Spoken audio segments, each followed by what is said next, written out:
Hello, everybody, and welcome to the Monday Sound Stream, where we have a bunch of cool news to talk about, some cool discussions to have, and I'm joined by my wonderful co-hosts. We got Ryan, and we got Fighter Cows, and we got Dark Claw, and we got Jerry. I made it sound like you were four people, not two, but anyways. I've done that before. Yeah. You know, On the Geek Fighters, I've said Double R and Kyle, and I'm like, wait, they're the same person. imposter. I mean, nothing bad, nothing big happened last week, right? There wasn't like some major like announcement from a big company, right? Last week, totally not. Totally. There's been a lot of stuff lately, and so we're gonna try to keep things positive and fun today. We're gonna try to keep it Yeah. rolling. We got toys to talk about. We got some comics. We got some entertainment. Um, Master Ben says your bed has invaders. No, there are new friends. Let me tell you about what when I went to round one on Saturday. The way how Master Man says sounds like they just materialize on your bed out of nowhere. Like I mean, they weren't here Friday, and then they were here Saturday.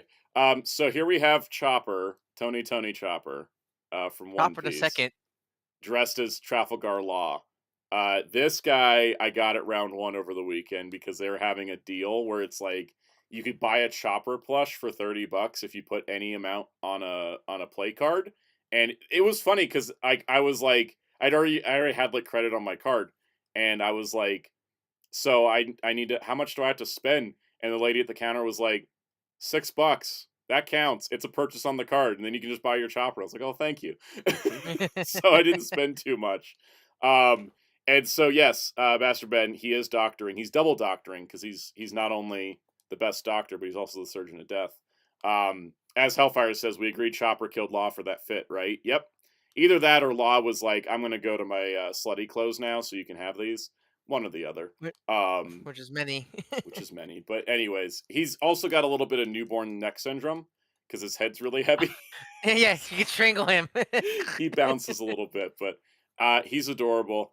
There was another one that was dressed as Ace, and my friend got the Ace one, and I got the Wait, so got the hey, Law dress, one. aka, is it just Chopper with new shorts and a hat? Yes, basically. That man doesn't wear any clothes. He did have a. It was funny because he had like a chest tattoo of the Straw Hat logo to like balance it out. But I got the Law one because I'm a big Law fan. So, anyways, I got him, and I pulled Shy Guy out of a claw machine with only like 2 tries because he was laying face down. And You so, know the scene in Toy Story where Sid got the little green man? It was yep, like that. it was like that. The first try I missed and it slipped. The second try I got the claw to go right between under his arms and between his legs, so it just lifted him right out. And so I got my Shy I've been Guy. chosen. Got the chosen. My friend also managed to pull he also got a shadow by, it was one of those crazy crane games where you had to like pick up the box and move the box into a different area. One of those. Yeah, one of those, and then he got a Knuckles. We were just on a roll. I got this this little statue of Haku from Naruto, and then also my friend got an Anya, which I got by accident while trying to get the Haku. So it was kind of fun. It was like I was like, I don't know. I was like, round one was just being really nice to us that day. But yeah, so these are our new friends. I don't know exactly where this Chopper's gonna live, so he's probably just gonna sit like right there next to the other Chopper because, I mean, why not? Why not? Yeah. Is that Detective Pikachu? Asked Psycho O's. No, Detective Pikachu is elsewhere. He's on a case. He's a working man. It's not. He can't just sit around on our live streams. He's got places Where to did be. where did Giant Man go when he ran off to? He's holding my Oger caliber. Actually, he's like sitting over here because I haven't gotten the Marvel Legends shelf redone to fit Giant Man in it, and I also don't have the replacement eyes yet, so I'm kind of waiting for that. I'm sorry, has anyone got theirs yet? I don't think No I've one's seen gotten one. them yet. I imagine they I'm were glad. I'm glad. trying to I'm get them glad out that before Christmas, but then Christmas Christmas. shipping Yeah. happened. I'm glad like only some got it and no others. There's no like no like conspiracy or anything like that. It just they Yeah, haven't like nobody shipped them has yet. replacement eyes yet, so that was kind of like, that was fun. But I definitely I need to find a That's spot for Giant Man. I also need to find a spot for my Oger caliber because I thought I could lean it next to like God King Oger, but I tried that and it almost knocked over God King Oger. So God. We're like when that happened. yeah, I was a little panicked. You need to have like a weapons rack of Tokusatsu I really do. I need a weapons rack for Toku weapons, and I need a garage for my Batmobiles. Yes. Because I just got the Batman and Robin one in, and I'm officially out of floor space. But it's super cool. It lights up and stuff. But it Are you also gonna makes get? Are you gonna annoying get? sounds. Are you gonna get the Spin Master Retro Forever Batmobile? Probably because I am a little bit addicted to the Batman Forever Batmobile. But yeah, I got my Batman and Robin one in. I'll take try for you. Yes. Yeah, no. So I need to make a garage for the Batmobiles and a weapons rack for all these swords. Let's see. Fonzie said, any predictions for the Discotek media stream tonight? There will be Blu-rays. There will be Blu-rays. There will be Lupin. If there's no Lupin, I will cry. Me and Wheels are gonna mark out over something. At least that's the hope. Yep. There's at least something that we'll be excited about, I'm sure. If not, there's also the converse side of like, if there isn't something to freak out about, that does save a little money and also help me catch up on the backlog. So I still need to buy the Lasner Blu-ray yeah, at some point. I have a few I still need to get to. Like I hadn't gotten Gunbuster, and I hadn't gotten. There's a few others I need to get, and because of like the output of the stuff I have to review, it's like I gotta like it's that balance of trying to get stuff. Let's see, where does the D Sword Vega live? It is in the back room, leaning against a couple things. So there's Kiba that. Ranger that had the whole Sentai like weapons rack wall, right? Yeah. I need the Akiba Ranger weapons wall rack. Where's the premium Bandai like Memorial Edition Akiba Ranger Cafe equipment? Well, I mean, hey, look, if NECA could sell IKEA furniture with their giant plates, that's might as well Bandai. Yep. MJ Klein, you're mean, not late. We're just getting started. That's the most annoying thing. That's one of the most annoying things Bandai's done is the Ichiban Robin set for figure arts. I kind of hated this. It's pretty much all made out like styrofoam. Yeah, I also hate that it doesn't come with the shop owner. The shopkeeper. Like, at least it should have been like a statue at the very least, like a little Figure Zero. Because I understand not making him a posable figure, but at least have him there. Right? Dr. Grid says, will you do a live reaction to it? Some other people doing it. I think Discotek would be okay with it. I'm not going to be on it because like it's right at dinner time. It's right at dinner time. I'm like, Cows. Yep, I am with Wheels. Which Twitch me and Wheels going to do it on Hero Club. Hero Club Twitch. All right, so we'll link Hero that Club for Life. Yeah, we'll link it. I'll link it right now in case people don't make it to the end. Yeah. But if you guys want to watch a live reaction, Hero Club will be doing it. I won't be on it just because I got dinner. Like, yeah, because Sal all sounds I will be just always at an inconvenient time. Yeah. Yeah, his eye was just. Exactly. I know. Last week I already had like my family move up dinner by like an hour so I could eat before interviewing Jeff Nimoy of anime fame, the Emmy-winning Spielberg of anime, Jeff Nimoy. Stay tuned for that interview in Hero Club coming soon. Yes, I have to edit it. We kind of talked to him for like 3 hours. So, but yeah, that'll be 9 p.m. Eastern. So go check that out. I also know, I believe people are going to be talking about it in our Discord server, so you can join our Discord server in the link below. If you want to come hang out, we have a specific chat for Discotek days, and I'm sure everybody's going to be reacting. I think some people might be in voice chat for it, so there are plenty of options for. I mean, speaking of reaction, Kaus, Switch 2. Any initial thoughts? Speaking of the thing that happened last week. Well, I'm gonna say what I told Soundout. I'm glad it's bigger. I like the black color scheme, and I'm glad it's backwards compatible. And I'm it's basically everything I wanted, which was basically a stronger, bigger, less hopefully drift Joy-Con, drift resistant, more. You know what I mean? No drift. The little rubber thing around looked like that's why that's there. Yeah, that's what I figured. Well, yeah, why they highlight that specifically? Yeah, it's a bigger, better Switch, which is exactly what I wanted. Yeah, exactly. Some people are disappointed by that. That's what I wanted, though. I think so many people don't realize how bad the Wii U era was. That someone grew up on the Wii U. Exactly. I lived through it. It was awful. Remember, people thought the Wii U was just an add-on for the Wii. Yeah. So Nintendo's like, we want to make sure. We want to make sure people know. We want to make sure the common consumer, which is like 80% of people who buy a Switch, knows that this is a successor and not add-on. Yeah, it kind of reminds me of the Super Nintendo in that way, where Mhm. it's like, but even more so, like just saying Switch 2 just makes it Easier very to understand, easy. like It's worked for understand, like PlayStation for how long, right? Like, for like 30 years. hmm I love the Switch as I'm flashing at my OLED on the screen. I love the Switch. I don't want anything fundamentally changed about it. I think it's like perfect as it is. Yeah, I just yeah. want All a we bigger Exactly. processor. just Hellfire stronger. mentioned Yeah, longer battery life. Yeah, I'd like that yeah, too. That yeah. too. Um, Yes.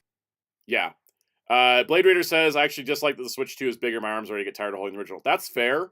I Um, got bigger hands, I so have big hands too. and I'm sure Soundout is even bigger hands. Yep. I hate the Joy Cons because if I try to play an action game on Joy Cons, my Oh my hands are goodness, dead. legit. I Yes. can play an RPG, but like if it's like action games, I have to Bayonetta, like switch to my Bayonetta, yeah. Like yeah. imagine trying to play Bayonetta. Oh, super chat from Mateki. Not confused like the Xbox or 3DS. What Xbox we're on? Well, at least Oh we're I my using still god, don't know right. what Xbox we're on. Series X, I think. Yeah, but Yeah, which one is that? Series I X don't or know. Series S? Is Like, that which the is the fourth? The, difference? The third? the Series S, Serrano said, is a digital only, less powerful Yeah. Series X. Yeah, Yeah, You but can is still that the play third or fourth Xbox?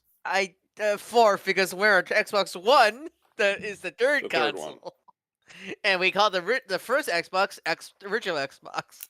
And because of all those weird naming conventions, we're probably and That's also why several business decisions made by the Microsoft company, we're probably not going to see a fifth Xbox at the current. I think we soon will get Xboxes, but like I think because I have discussions with my partners about this where so many people are so used to the Xbox brand that like yes you can get a gaming PC, like I got Mm, one recently to but as an editing machine, but like some people out there just want to play games and don't want to deal with all the Windows crap and all that stuff. So like yeah. most people go like give me an Xbox and they'll give you the Xbox if you just want to play games and such It's like that definitely because like it's one of those things where I thought about getting an Xbox for a few years, but then now I'm like I don't ever need it to because Xbox, like I'm a PlayStation you guy at this you point. don't get you get PlayStation Nintendo's for exclusive.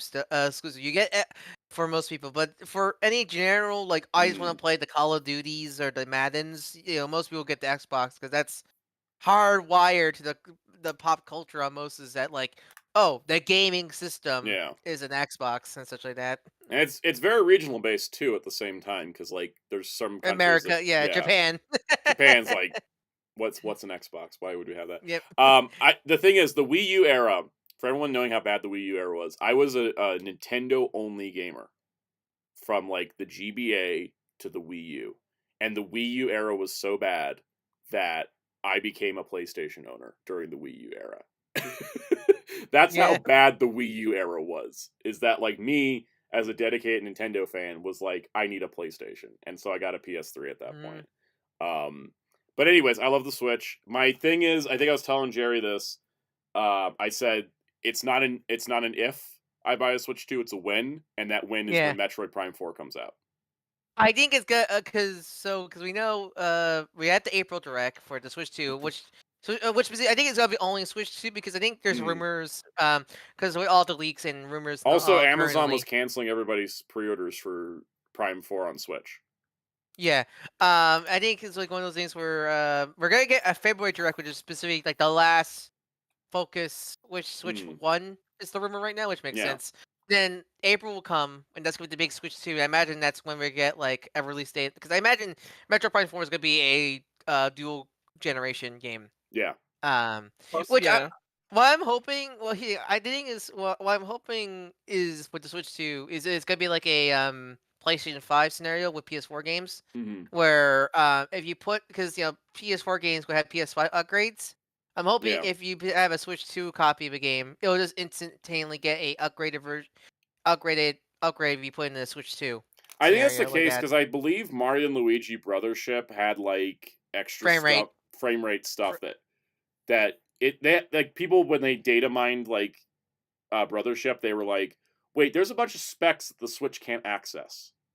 Yeah. And so it's probably the Switch 2 will be able to do that. Open. Yeah, Hellfire says I think it's gonna be like Breath of the Wild, where the Switch 1 version might be delayed, so the Switch 2 can copy. The Switch 2 copy can shine more for Prime 4. That's also a possibility. Yeah, definitely. I could also see it being one cartridge, and then it just depends on which console you put it in, because it's gonna have the same cartridge slot. It just saves production value. Like, why Yeah. make 2 print copies when you just really and then they make 1? And that would explain why Amazon was canceling the pre-orders, because that becomes a new SKU at that point. You can't use the existing SKU. So I'm ready you for. remind me of Dane inventory. Sorry, go ahead. I was talking over you by accident. No, when you mentioned SKU, you reminded me of when I used to work in inventory and I always have to yell for a SKU check. Yeah. Once you learn that stuff, it never leaves your brain.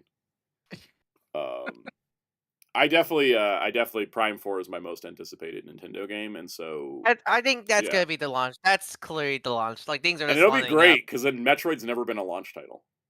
No, wasn't Metroid Prime 3 a launch title for the Wii? No, it came later. I think it was launch window, not launch. It was launch window. I think Prime 3 was not till 2007. When is Prime? I'll look it up. Yeah, double check, because I think it was. I remember it was really close to the start of the Wii, but it wasn't like day one. Like, wasn't launch day. Yeah, I don't think it was launch day. Yeah, came out in Japan after America. So in America, it came out first. Yeah, August 2007. Okay, so it's the following year, basically. Yeah, but it was still like, because the Wii came out in November, right? November 2006. Yeah. What about Prime 1? Kaiju 1954 said Prime 1. Yeah, Prime 1 was not. No, that was not a launch. That might be GameCube. That was not a launch title. I know that was not a launch. I know it was quick. Toma, hello to everyone. I finished watching Ultraman Arc this weekend. I really like how they did the reveal. God, Ultraman Arc finale. I'm not gonna go too much into it. Yeah, we don't want to give spoilers, but like it was so good. Oh man, like this was the first time in forever with me in Tokusatsu where I was like, holy my god. I ascended. Like, it was like I was watching Sonic 3 all over again. Like, it was the first time while in Tokusatsu where the final attack in the where I was flabbergasted, like, oh my god, they're doing this scenario. AR, I'm glad you enjoyed Nosferatu. I was gonna say, you know what happened to me is I watched Arc's finale, and I was like, oh, this is amazing. And then I watched Boom Boonger's episode this week. I was like, oh my god. Like, I was just like, what is going on? Like, it was just like 2 shows back to back, like in the Toku space, just doing like crazy shit. Like, I couldn't believe it, because like Boom Boonger's kind of taken this, like, we're kind of a more traditional Sentai approach, but then his like final arc has just been like, and we're gonna devastate you emotionally, and I'm like, let's Hellfire, do it. I love Hellfire. Where was the confession and proposal scene? I mean, it felt like it. Yeah, no, Arc, that scene in Arc was great. That Boom Boonger episode, and then the Gav episode was like, we're gonna be emotionally heart-wrenching too, and I'm just like, damn, all 3 shows coming at me at once. I like Gav. I'm not like, I don't like love it, but I enjoy it, and I think it's doing. I'm glad that Gav feels more like a Phase 1 Heisei show than a Reiwa show. It only had the aesthetics of a Phase 1 show. Yeah. Visually, it's a little weird, but garbage. I do really. I have come around on the pudding writer in motion. Pudding. Yeah, he's got pudding stuff. But what's selling me on the pudding writer in motion is the actors, like both the suit actor and the voice actor are doing like a great job. That can definitely carry it, definitely, but like I can't get over that design. Yeah, the other thing that's selling me is the visual. Like, it's kind of the same thing with the other Gav suits. Is like, I don't like the suits as much as I like the way they use them, because like the pudding writer, when he transforms, a giant pudding cup gets dropped onto him, and then the spoons cut down the pudding, and then they land in his head. And that works for me more than just like the helmet design itself with the spoons in the head, because it has like a reason for the spoons to be there. I just wish I can.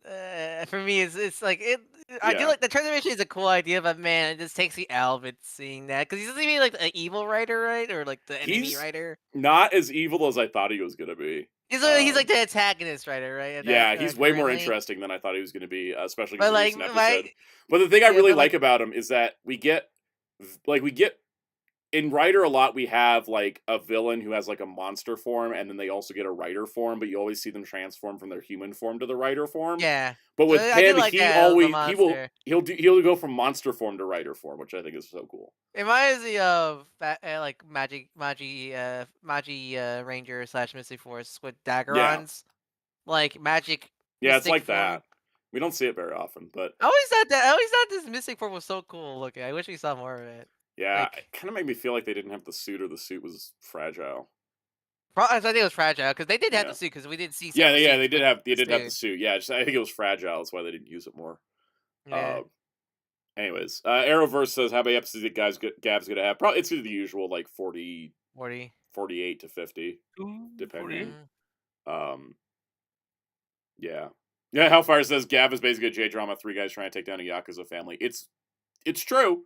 Especially after this week's episode, I'm like, yep, it's sort of running the Yakuza movie tropes in a lot of ways, which is kind of different for a writer to do. Then I guess I need to watch this. Yeah, Jerry you probably appreciate it because you'd be like, oh, this character's doing this thing. Like, it's fun. Meanwhile, I watch the Red Ranger Isekai anime, and I need I to adore watch it. that still.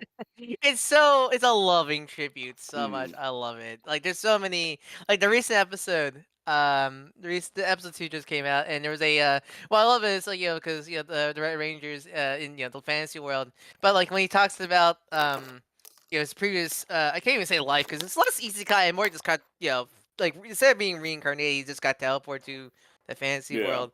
But like when he's talking about his past adventures back in Earth, when it flashbacks, that the anime does episode 7, like turn 7, Blue fights the general. Like it has episode titles when they That's flash back amazing. to, which I love. And like there's a clip, and there's a scene they had the Blue Ranger fight a obvious parody version of what's Poisandra's Sentai counterpart, Carmilla. Carmilla, yeah. Yeah, she was voiced by her, and she literally looks like it was like an ice version of her and everything like that. She even had the whole human disguise thing also, and That's like fantastic. I need to check it out for sure. It is such a loving tribute. And what I like about it especially is like with it not being like a reincarnation plot. It's like it's the Red Ranger sort of like mentoring the fantasy characters, and like he takes his lessons he learned from his series and like teaching it to the fantasy characters. And it's, like I really think that's a clever premise and That such. And they is. do a great job with it. I need to check really it out enjoy it. I need to check it out because like that's the kind of like what because we've had a lot of these like Sentai send-ups in anime in the last few years, and this one feels the most genuine. I think because what I feel like is like I like a lot of the like your world love after world domination, but I feel like this one like instead of being like a sort of like parody, this one's like it felt genuine because because it also helps that the manga clearly grew up with like Shinkenger onwards. It's funny. I've read that manga thanks to Muteki. Oh yeah. Like the manga, I think Muteki even said it. I got Fighter into it. Yeah. Yeah, no, it's a good series. I think the manga got an interview where I think he said his first Sentai was Shinkenger, so it has a lot of the more modern tropes, which I think is like more fun because I think a lot of the other Sentai Tokusatsu tribute series are more Showa, like late Showa, early Heisei. I mean, love after world domination is just a set up a Car Ranger. Car Ranger, yeah. And also like as I love when you play out with the Sentai design. Well, just like a lot of those designs, they're more based off Gotcha Man than Sentai because they have the mouth exposed. Yeah, I don't. Yeah, that's the thing that always throws me off. Is like I like they're like, oh, we're doing a Sentai thing, and I'm like, is it a Gatchaman Sentai or a Super Sentai? And it all depends on the helmet design. When Red Ranger Isekai, the Kizuna 5 are like a legit like Sentai. They have the full helmets. They have the voice coming out of the toys, which is voiced by Tetsu Eda. I think I would enjoy it more because of that. Because I didn't finish the others. I tried them, but I just didn't vibe with them as much. They're fun. Yeah, they're fun. Like they're fun, but this one actually feels like this actually feels like actual like it's kind of the best way to describe it. It feels like a crossover between a fantasy anime and a Tokusatsu Sentai series. Yeah, is the best way to describe it. That sounds good. That sounds like kind of what was looking for in the others. Blade Raider. Do you have a source on the dub? Because we have no. I've heard people talk about they want to do a dub, but I haven't heard. Yeah, we have a lot of actors talk what they want to do, but no words saying there is a dub. Muteki said they still have the stat scene. I saw a clip that the stat scene is actually like a hyper battle DVD. Yeah, no, because in the manga, that's because in the concept of the show, adventures get Yes, I do little, remember the stat scene. yeah, That was funny. yeah, they get little cards that have their stats, and Yes. for the main girl, her Mm. stats are like your normal like JRPG stats. When Yep. she opens red, it's in the manga, it's just a magazine scan, like you Yep. see in Tubby-kun. But in the anime, they have so the magazine scan, but it also cuts to a Hyper Battle DVD talking about he's in the red. Here's his weapons. Here's his That's the backstory and kind all of that stuff I'm stuff. looking for in these kind of things. It's like the real like they're a fan and they get it kind of thing, you Yep. know? Yeah. No, definitely. Somebody asked about Sakamoto Days. I haven't watched it yet. It's great. It's I fun. want to check it It's a out. funny I one. was binging Castlevania Nocturne over the weekend, and it was really I think really you good. really like Sakamoto Days. I've heard It has about it. a And I'm kind of sold on it. It's just a matter of me like getting to watch it. mhm.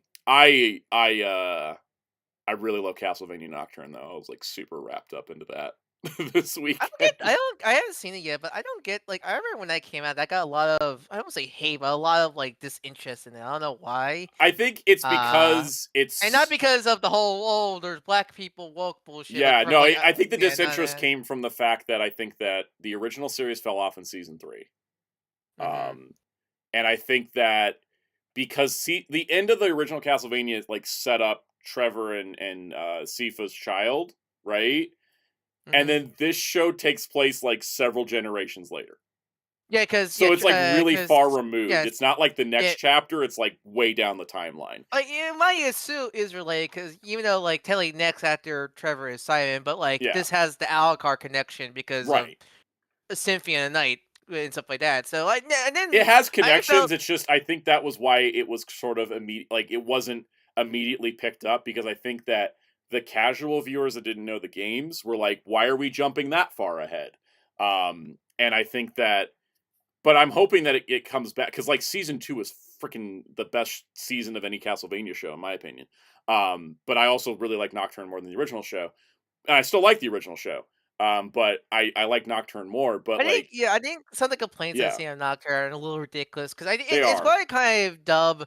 I've been seeing the kind of over hatred of the MCU kind of dialogue because there is definitely bad examples of MCU like dialogue, but like the stuff like the stuff where they're like, man, they're taking the seed and taking it like it's like I think it's a big It's a scene in lot of season out of one. context criticism Yeah. because like there was a scene in there was a scene in season 1 where Richter was like fighting a guy and he was like, I should make a dramatic like super like I should make a dramatic statement of as I'm about to kill you, but F that, I'm just gonna kill you.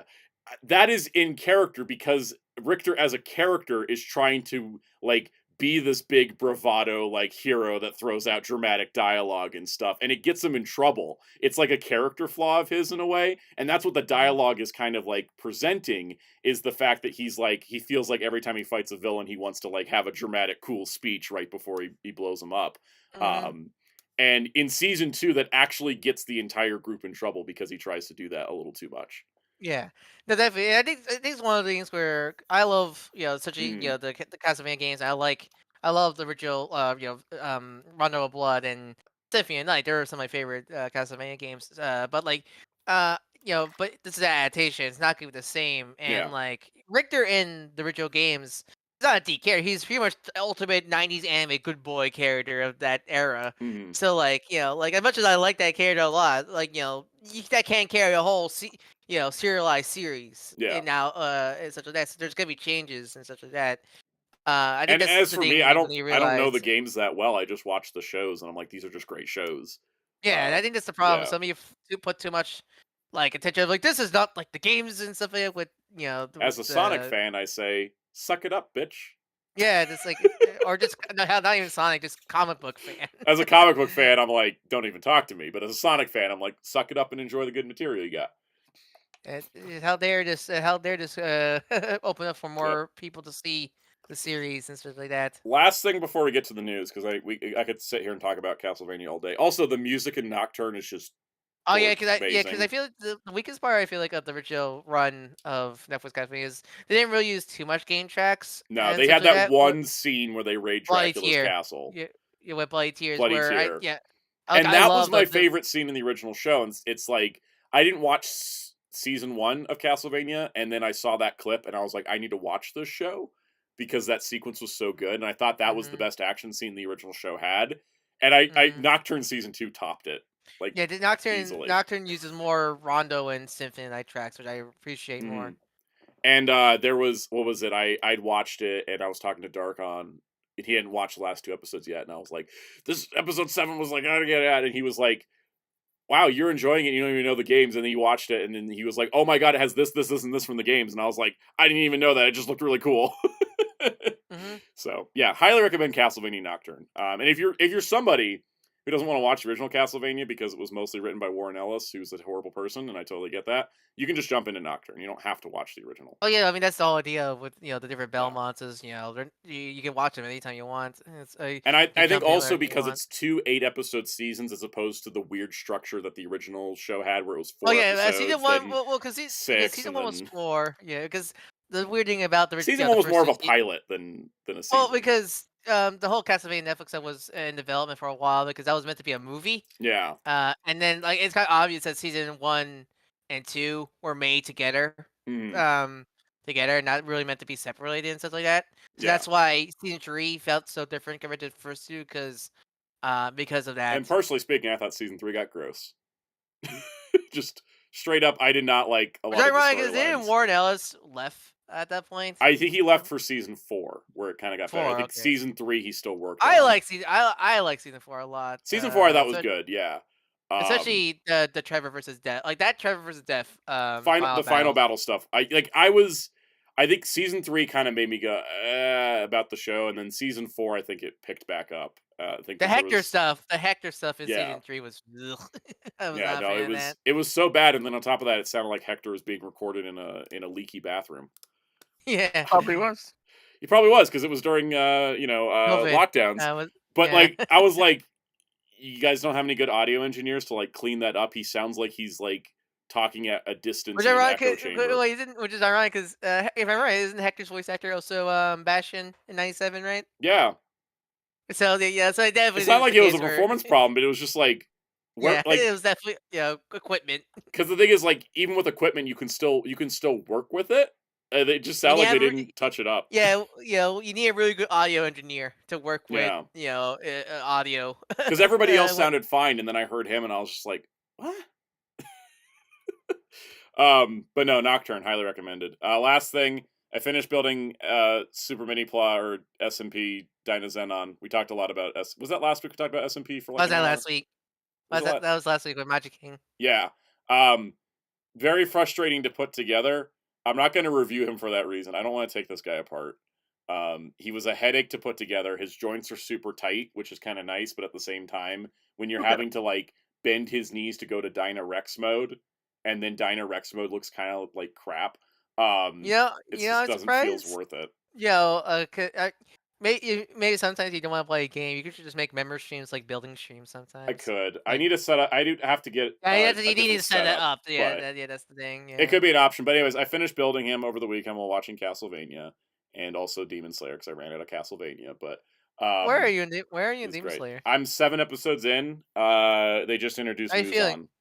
How are you feeling about the series so far? A bit of a slow start, but I don't mind it because I've seen shows start too quick and then make it disorienting. I think it's a good slow burn. But I kind of like watch like 2 or 3 episodes at a time, and then I just kind of like come back to it. These are a really good binge. The Demon Slayer anime is a really good binge watch series. I like having the episodes available. Like I feel like I don't like I feel like I may not have stuck with it if it was weekly, because it has a good cliffhanger. So I'm like, oh, I want to see what happens next. And then I'm like, okay. Demon Slayer is really good. Yeah. I think this hints why the movies do very well. I think that's also why. Definitely. So anyways, let's get on to the news. I think it's time. What happened last week on the channel? I worked my butt off. All right. So we crossed 26,000 subscribers now. So thank you, everybody. I didn't make a big shout out for it because it was just 1K more, but I appreciate it. We had the Marvel Legends run. Excuse me, I don't know why I got a hiccup suddenly. Whew. All right, we had the Marvel Legends rundown, which worked super hard on. Ryan made this amazing thumbnail for it. by the You want to see the way. You want to see the HD art? Yeah, you're in the Sounds Discord protocol. Link in the description below in the art channel, or I posted them on my Blue Sky, also. So you want to see Yeah. that? Check my socials and such like that. Go check it out. He had this great idea of the characters bursting out of the previous year's thumbnail, which was Mm. brilliant. And he gave me a couple options for the backdrop. And if you watch the video, when the title card comes up, it sort of changes. So you should go check that out if you didn't I didn't catch it. notice that. I didn't notice. Maybe because I was busy working on stuff the day Yeah. you uploaded the video, so I didn't notice that. Go look at the intro again. I did a little shifting. I was the one that did add the Marvel vs. Capcom 2 roster background to it because I thought I was like looking at it and I was like, what should we have behind there? And then I was like, I could have the ball of characters and just put it there, and then it kind of half the characters on that thumbnail are not in MVC too. it's true, but I thought it just kind of would kind of represent the MVC-ness of Now thinking of about it, last most of year. those characters are in Ultra Lion Street. That is true. That is true.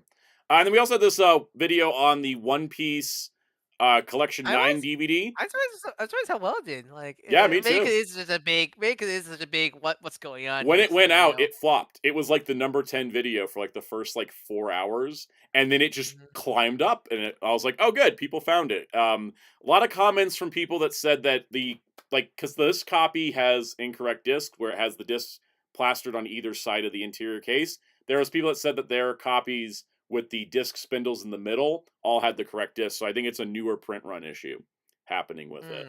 So do you have a newer print or older print? I think I have a newer print. I think all my Newer copies were print. newer prints. I say that because I sent two of them back to Amazon. But which is even worse than if it's newer. yeah. So then the other thing is I do have a copy. I've checked on eBay before I published the video to see if anybody had listed a Collection 9 or that one volume, because I was like, I should buy it in case this video causes people to rush it. It's like mild selfish thing, but I was like, I could get my DVD. But so I went and checked, and I did find an eBay listing of someone that had the older printing with the disc spindles, and it had all the correct discs. So I'm waiting for that to arrive. So hopefully that shows up. It was like a decent price. It was like $12. Okay, good. Which was less than what I even paid for the copy from Amazon. So I'm hoping I can get that, and the discs are good and not like scratched or anything, because I there was no images of that. They actually put the disc shredder. Yeah, like I'm hoping they show up good, and if that's the case, like I'm good to go. But I do recommend, if you're trying to buy One Piece collections, go try to get Collection 9 from secondhand, because that way you can confirm you got the right DVD set, because Crunchyroll doesn't seem to want to do anything about it. So I mean, you never know. Maybe it's just like randomly, like it pops up on Crunchyroll store and people get the right disc. I don't know, but it's just one of those things. So those are the two videos. We had 2 shorts last week as well. Yeah, Smith I hope they're not bootlegs, the ones you got. Yeah, I hope so too. I luckily know how to check for Funimation bootlegs because of the Dragon Ball Super video I did way back. Anyways, I did a little update on the Kamen Rider Media Blasters replacement disc, which it was just kind of like hey, it showed up. I didn't get a tracking number or anything. It just showed up in the mail. It was just through USPS. It just materialized in your hand. Materialized. My dad was like, "Who's this envelope from John Cirabella?" And I was like, "Media Blasters." So that was that. And then I did a short on Cosmos. Fun fact about this short: I forgot to make a short. I was so busy making the Marvel rundown. I had a feeling it was a promptu short, because I saw you posted you got the figure like a day yesterday. Yes. Before you posted that, so I figured that was the case when that went up. And so that was the thing, is that I realized it like as I went. I was like, it was like, I think it was like 10 o'clock at night. My mom was like, "Oh yeah, what's your short for tomorrow?" And I was like, I forgot to make one. So I just came up with this one for Cosmos. Also, do you want to mention the upload schedule time again? Because I think yes, maybe that's because I feel like maybe that's why the Marvel rundown's a little low, because. Yeah, I think also because I was checking to see if it was the upload time. I'm gonna switch the upload time to 2 p.m. Eastern. Yeah, Eastern, yeah. Because I was testing last week of I also, for 2 reasons, I tested it this way. I put the One Piece up at 2, and I put the Marvel up at 5. One of the reasons I put the Marvel up to 5 is because it wasn't available to members until 3 a.m. So I wanted to give members a boy, little bit more GM. time. I want to give members a little bit more time to watch it as part of early access, because when it's early access, it's like ad free and stuff. So I wanted to give members a little bit of extra time on that. But I think I'm going to stick to 2 p.m. for all videos. So to be like streams are at 5, but 2 p.m. videos, no matter what type of format. Just to keep it simple. And Is so that Eastern or your time? 2 p.m. Eastern, yeah. You ever done doing editing streams for members? I have thought about it. I'm not sure if Adobe and OBS will get along. Yeah, that might be. So. Yeah, that's the case. Yeah. Yeah. So that's going to be a thing. Is so videos are going to be uploading at 2 p.m. Eastern. That's What 2, was it you 2 said? p.m. 'Cause Eastern, 1 p.m. Central. What was it you said? What was it you said about the One Piece video? Like when it first when it first went up, it was really slow, and then it picked up later. Yeah, I think that might be the case. Yeah, I feel like that's maybe more reason to upload too, because I feel like Yeah, that's the case scenario there. and so it may be one of those things that like it may be the upload time. I also think maybe the subject matter as well. It has to. I've noticed when it comes to physical media videos, they always start slow, except for this Blu-ray haul. You all jumped on that like immediately, and I love you for it. But most of the physical media videos start slow, and then they just pick up like it within a 12-hour period. I don't know exactly why that is. It's a consistency. People like Blu-ray hauls. Yeah, but people like Blu-ray hauls. You guys jumped on that one. So yeah, we're gonna continue to do that. I'll do comic hauls monthly because that got a ton of comments. People really like the comic haul. It made me happy seeing how positive reaction Me too. it got, because more comic like talk on the channels for the better. Definitely, and I also the comic haul was super easy for me to put together on a production side. So I also I think it helps. to have that. I think what makes the comic videos help because you read most of that stuff already, so you know what they're talking about with. Yeah, that's true. Because like in that last comic haul, I think the stuff I hadn't read was like I was currently reading Catwoman and Hawkeye, and I hadn't read Micronauts yet, but I had I'd read pretty much everything else at that point. I try to read stuff as it comes in, but I still have a backlog naturally. Like that's just how it I goes. stare at my giant stack of Ultimate Universe stuff I need to catch up on. I have a stack of 5 omnibuses on the floor because I don't have enough shelf space. I still need to read stuff. Yes, Kaiju 54. We need more comics videos from non-grifters. I agree. Yeah. And that's why I wanted to kind of step into the space and continue to be part of that. Because one of the things I like watching on YouTube, because I do like watching toy videos, but I really do like watching comic book videos, and it's so hard to find like good ones. Good ones by like genuine people. Short shout out list. Comic Tropes, great channel. Linkara's great. I've always liked his stuff. That's how I really got into comic books. With you, Linkara's. Honestly, same, because the thing is with Linkara is like people will talk about like, oh well, he only focuses on negative comics. He's diversified now. He talks about like positive. Yeah, nowadays. Wait, is that legit? Well, you guys got into comics? Oh, because I was in comics before, but I was reading comics before, but like to get into like the lore and the mythology, the lore and the history, lore, and backstory, and like on stuff is I think Linkara for that's where a lot of my knowledge from DC Marvel came from, is watching his videos back in the day. Well, for me, it was my dad. It was that, and because he made sure I knew at least Marvel. At least it was that plus watching back when Watch Mojo first started. They did a lot when they weren't a content mill.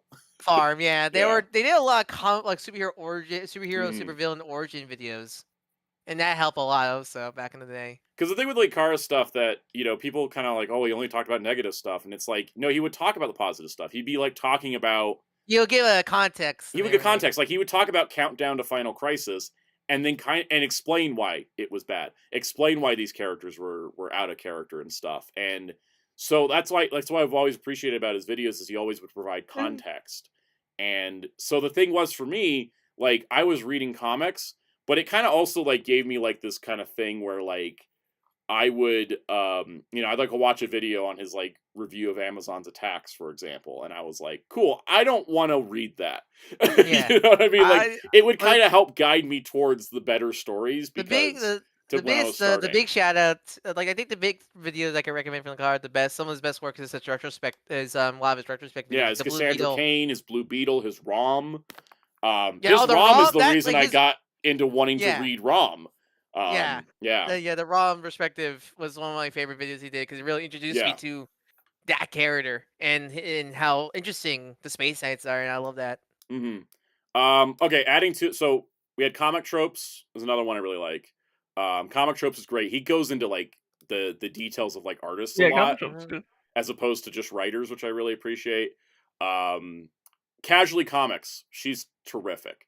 The way that she's been doing videos lately, she's been doing a lot of videos lately where she takes like, here's an episode of the Batman, and here's the comic that inspired it, and they kind of like pull together like, oh, where did the inspiration for the storyline come in? I think she's been doing a lot of Fantastic Four stuff because of the rivals. I think yeah, she did like 2 videos in a row about like Sue Storm and Malice. Yeah. Like she did an episode about the comic story, and then she did an episode about the TV show episode. I didn't know the 90s Fantastic Four cartoon had Malice episode. I thought they would not get away with that. The 90s Fantastic Four cartoon got away with stuff that most shows wouldn't because it was on syndication.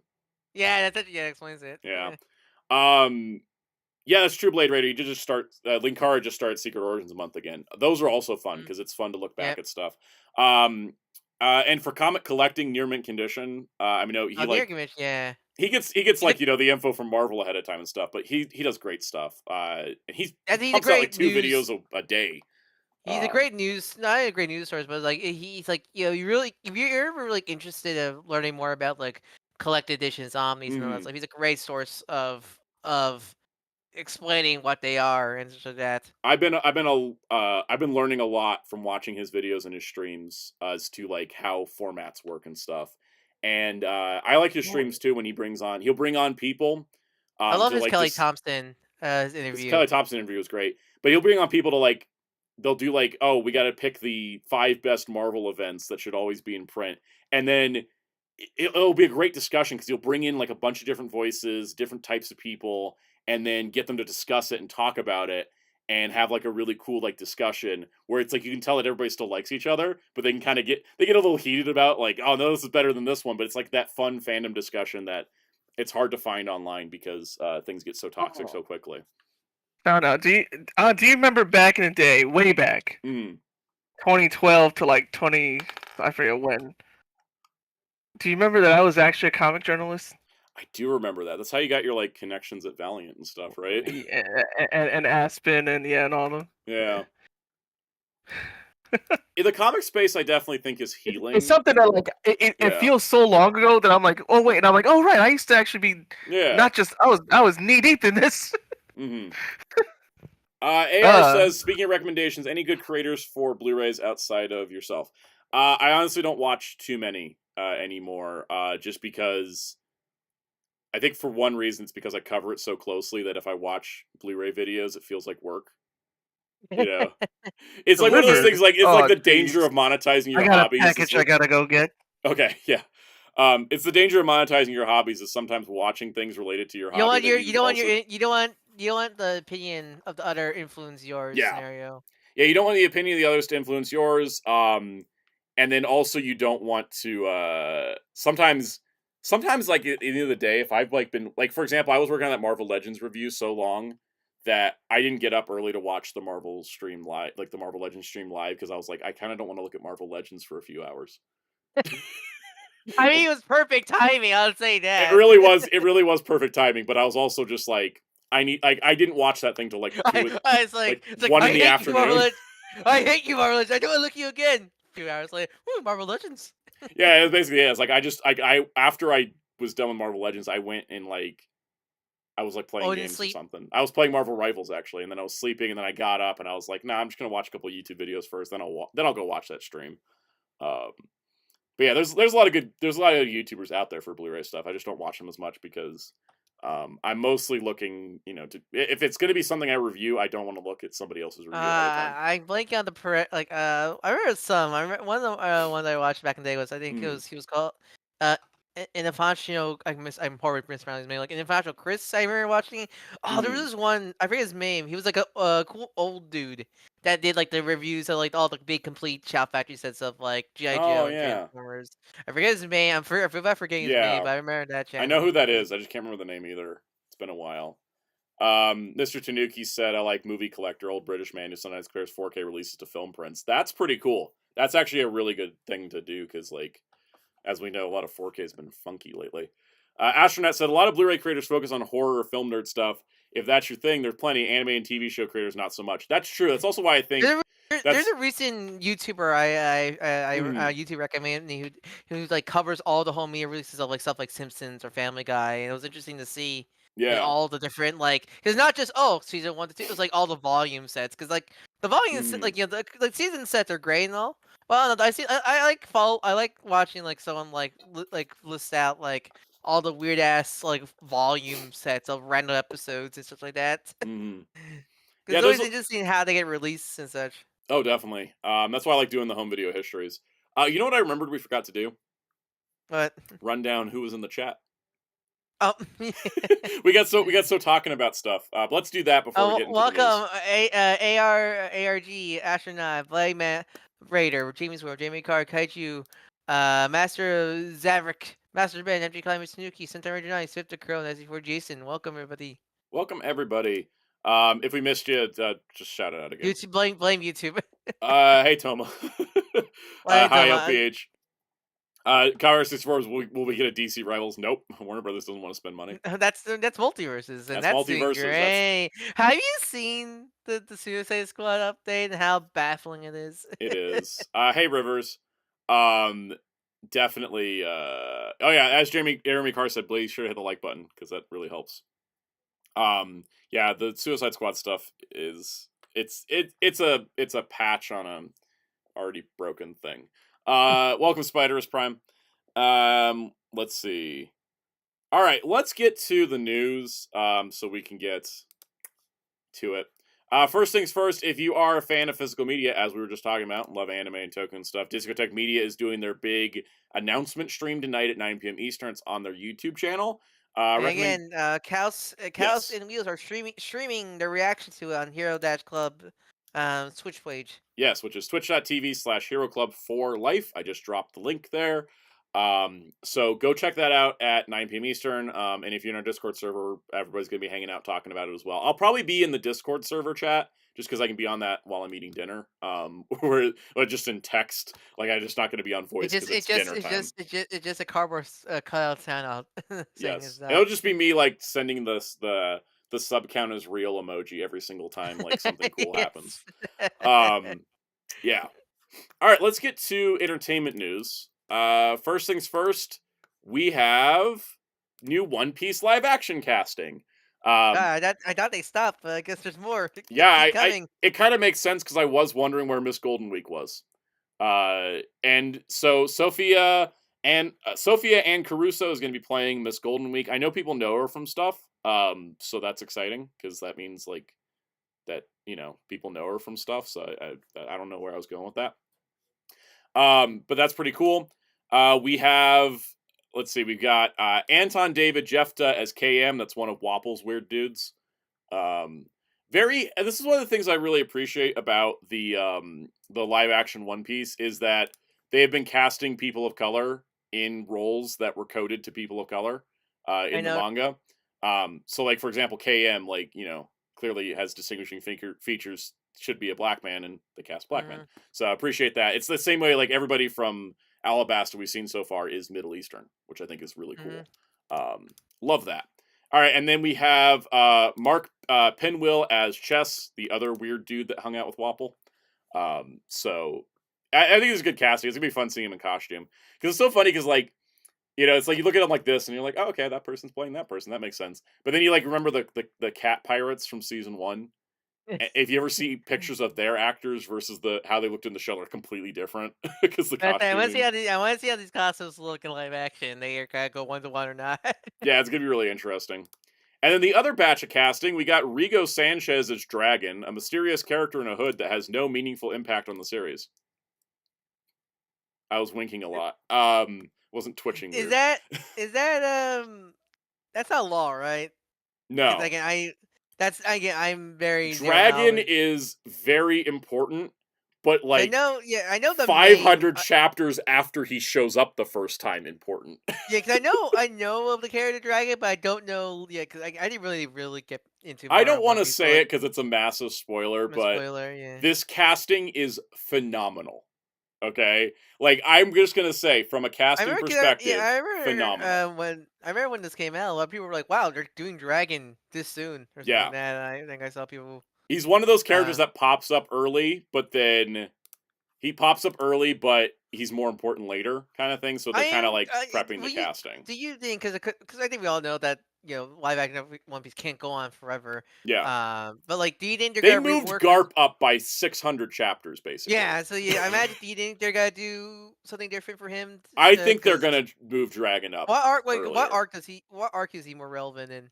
He Can you at least say becomes that? more relevant like around Marineford, which is like right before the time skip. Yeah, Um, I don't Muteki also see. says he appeared in the One Piece anime early when they I introduced don't Smoker. see. Okay, so that's I don't. Yeah, I don't see. I think realistically, I don't see live action featuring the time skip. Just yeah. because I don't know. Realistically, I could see the show going up to the end of Water 7. Yeah. Yeah. So like, I definitely could see them like readapting certain characters that are important later arcs to make them a little more relevant in the current Yeah, arc. because like Just do that. Garp came in so late in the manga. Like when I was reading it, I was like, when does he show up? Because I know they moved him up really far. They moved him really far up for the live action. And I was like, how far? And it was really far. Because Garp doesn't show up till after Water 7. Um, Hmm. so it's one of those things.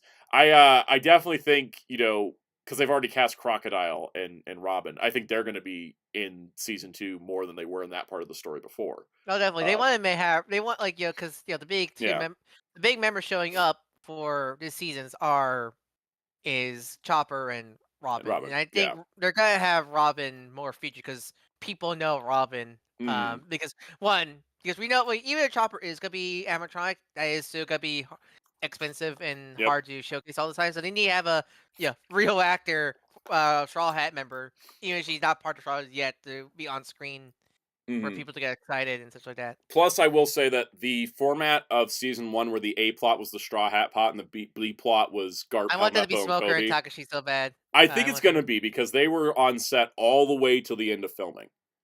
And they're not in Drum Kingdom, so it would make sense that they're their B plot basically.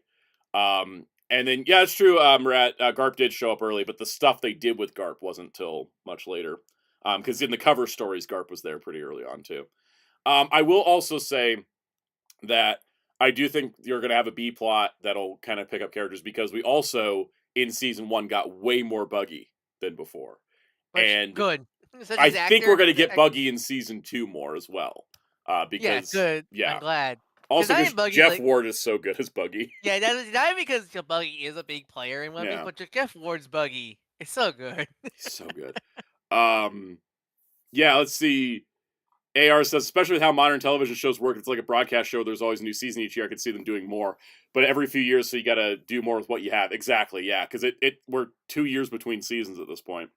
But it's also not Um, even just for that, but also yeah, actors age. So yep. like, voice People are actors making go. people are making edits of everybody like super old and gray haired when they get to Oh, Wano. Wano. Yeah, like because that's the thing with voice actors. No matter Hmm. how old you are, as long as you can do the voice, you can still voice act. But with Thank you. live action, you kind of need make sure your character. Especially let's say write the series everything where the characters who actually age Yeah. in universe. It's gotta be hard to do that all that stuff. Yep. Hellfire says, if the manga ends soon, do you think the show would attempt to cover the entire manga bridging when necessary? I think what we could see is like whenever the last season comes up, they do like remember the last episode of X-Men Evolution where they're like Fast Phoenix, forward, yeah, older cast, graduating, new mutants. Like they just do like a montage of like what happened later. Like I feel like that could be what they do at the end of the series. It's just like show us glimpses of things in the future. no, Um, I think that's just yeah. the realistic It's way a to do. realistic thing, yeah. Hellfire says, can we talk about how every behind the scenes photo of Buggy feels like it was posted on early 2000s internet on a potato Horror, camera? Every photo or of Buggy is horror. a creepypasta. Yeah, I don't get it. Yeah, ARG. Yep, I kind of love that. Yep. All right. There's a couple more castings. We got kind of wrapped up in that. Yoda Thomas could be playing Igaram. I also kind of hope Yoda Thomas is going to play Igaram's wife, just to keep that gag going. But we'll see. What's the hair? I want the hair. I want to see the hair too. Because the old joke in the mangas when they introduce Igaram's wife, she has the exact same face as him. They're perfect clones of each other, just with like different clothing and hair. So I would love it if this actor played both, because that'd just be great. And then lastly we have James Hiroyuki Lau as Ippon Matsu, a character I actually don't remember. There's a lot of characters in One Piece. I'm on chapter like 980. I don't remember everybody. Anyways, I don't remember who he is, but yeah, good casting. I love that the One Piece cast continues to be casting a wide net in their casting for the characters. And part of like like there's definitely big actors in there, but I'm glad that we have a lot of newer actors or unknown actors. I think that helped. Like that, being them in a series like this really helped boost their careers, which is always great. Definitely. All right. Also, in anime news, if you've ever wanted to watch Mach Go Go Go but didn't want to buy Speed's decapitated head that came with Blu-ray discs in the back, you can finally see it on streaming for the first time ever. Yeah, Funimation owned the license of this and never liked. Mach Goku's my favorite Tokusatsu. Yes. Tokusatsu. Shout Factory got the rights to it, and they're like, well, all of our other Japanese stuff is on Tokusatsu. Let's put it there. You can watch the entire thing on YouTube. I don't know about regional availability, but at least in the US, you can watch all of Mach Go Go Go in Japanese with English subtitles. The original version of Speed Racer, finally. So, oh right, Muteki said that guy is the guy that gives Zoro his new swords. Yeah, that's it. That sounds right. In other anime news, if you want to see Gundam G-Quax, also known as GQQQQQQX, that's GQUUUUX. Going back, hold on, I was going to say, shout out to Swifter Crow, because I know he was in our Discord server. Yes. He found the channel I was talking about, Zenria Zerak. That was the channel I was talking about. Okay, cool. Yeah, I did a shout out for him posting on the Discord. Such it's Discord. Yeah, awesome. Wonderful. Quack. Back to G-Quax.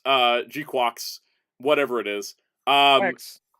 G-Quax. G-Quax, the beginning, which is the first 3 episodes in a theatrical format, has been picked up by G-Kids in North America, and they're planning a theater screening February 28th. No word yet if this is going to be like a one-time only, or if it's going to be a limited run, but it is getting a theatrical release. This does, I imagine this is we don't have a date for when the show's airing. I kind of think it's April. That's my current guess. Because that'll be spring season. Yeah, because that'll be spring season. But there is at least a theater screening for North America. I believe there's also one planned for Hong Kong, but no details on that yet. Other regions, not sure. But I think also with G-Kids picking it up, because I think because that means there's a good chance they probably are good. I mean, most Gundam shows are dubbed, but like because it'll be a high quality dub, and I think also probably Union. Because I would also imagine it's going to be dubbed at NYAV Post like the other Gundam. Yeah, because I think G-Kids produced the dub for Dan. I'm pretty sure. I could be. I know they did it. I think. And as a reminder, G-Kids is now owned by Toho, so this is more just like extended distribution. I think it shows how serious Toho is with their US side now, and also how serious they are not giving Crunchyroll a deal. Yep. Like I think it's gonna stream on Crunchyroll probably. But I feel like it's not gonna be exclusive to Crunchyroll. You know what I mean? It'll be on. It'll be like like how Dan was like Netflix, Crunchy, Hulu, that stuff. All right, Kaus, you here to talk about Daredevil? Well, I'm here. I'm here also. I watched it.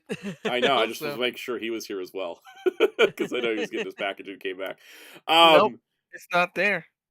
Your package wasn't there. Aw. So here's a question, Santa. Have you seen the hilarious video by Chip Zdarsky? I did watch Chip Zdarsky's reaction to this trailer where he got an envelope of cash from Marvel and was sitting there counting it while watching the trailer. Oh, if only, right? Only. Yeah, so we finally got the official release of the Daredevil Born Again trailer. I have watched every leaked version of this trailer. This is the 3rd version of the trailer. All three So have it's had not the different same. shots. So it's not the same. It's mostly the same. They just swapped out some different shots But here it's and not the there. exact same one Yeah. as D23.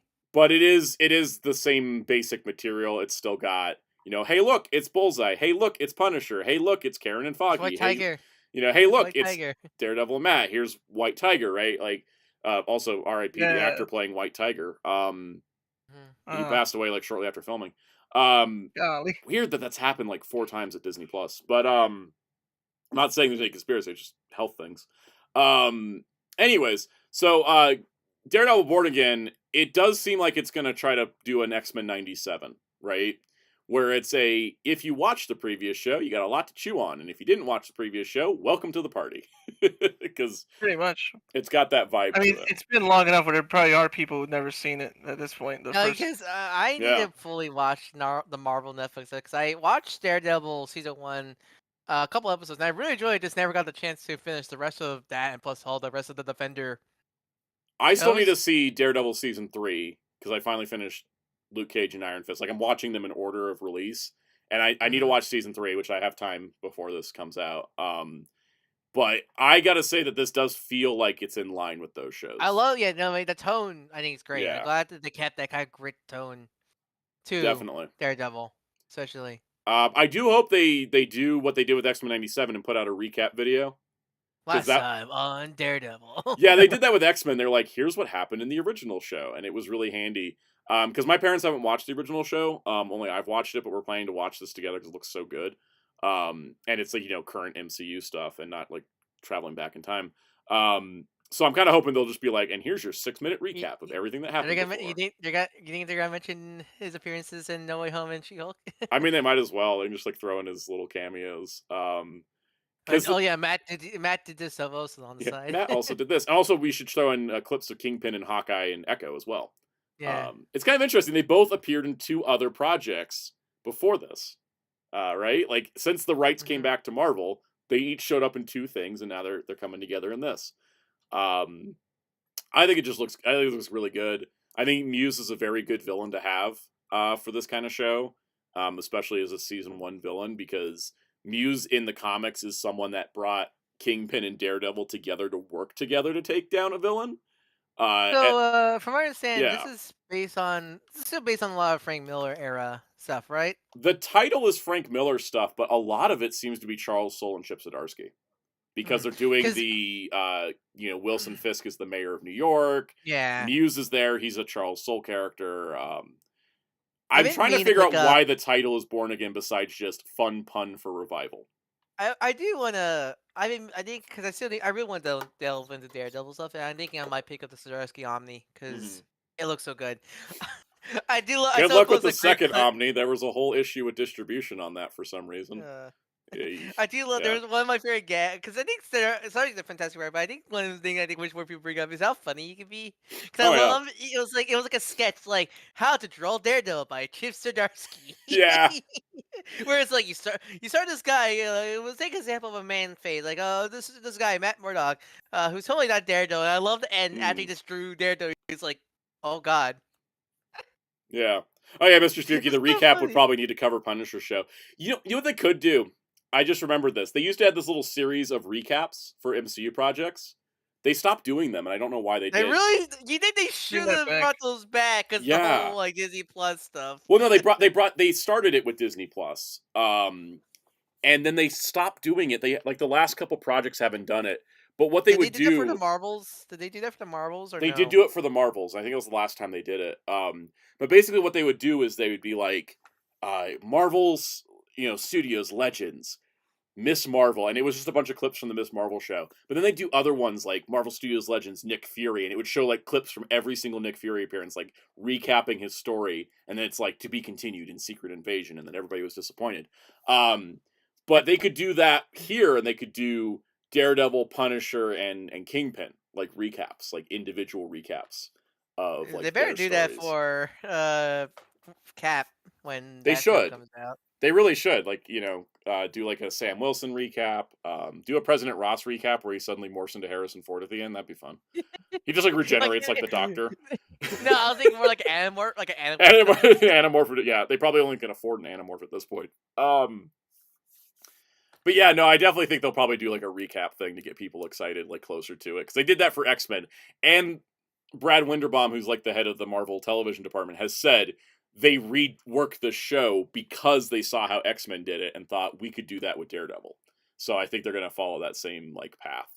But I'm excited. You guys got any like future thoughts? I mean, Jerry, how excited about White Tiger are you? Because I'm pretty excited about White Tiger. Oh, I'm super excited for White Tiger. I marked out when I saw him in the trailer. Yeah. Again. Because I'm Officially this time. I'm familiar with. I'm excited because I'm familiar more with his daughter. Yeah. Because I watched Ultimate Spider-Man, so I'm excited to see more of the original White Tiger, especially. I definitely like. I think that it's going to be really cool to see him. It's unfortunate the actor has passed, but I feel like because they did cast an older actor to play him, I think they are already setting up the daughter storyline for season 2, and they're going to start filming season 2. They said, I think Charlie Cox said they're filming season 2 starting like March 1st or something, so they're going to be on the ball. So hopefully season 2 of this will be next year and not in 2 years, right? It'd be nice for TV to be on an annual schedule again.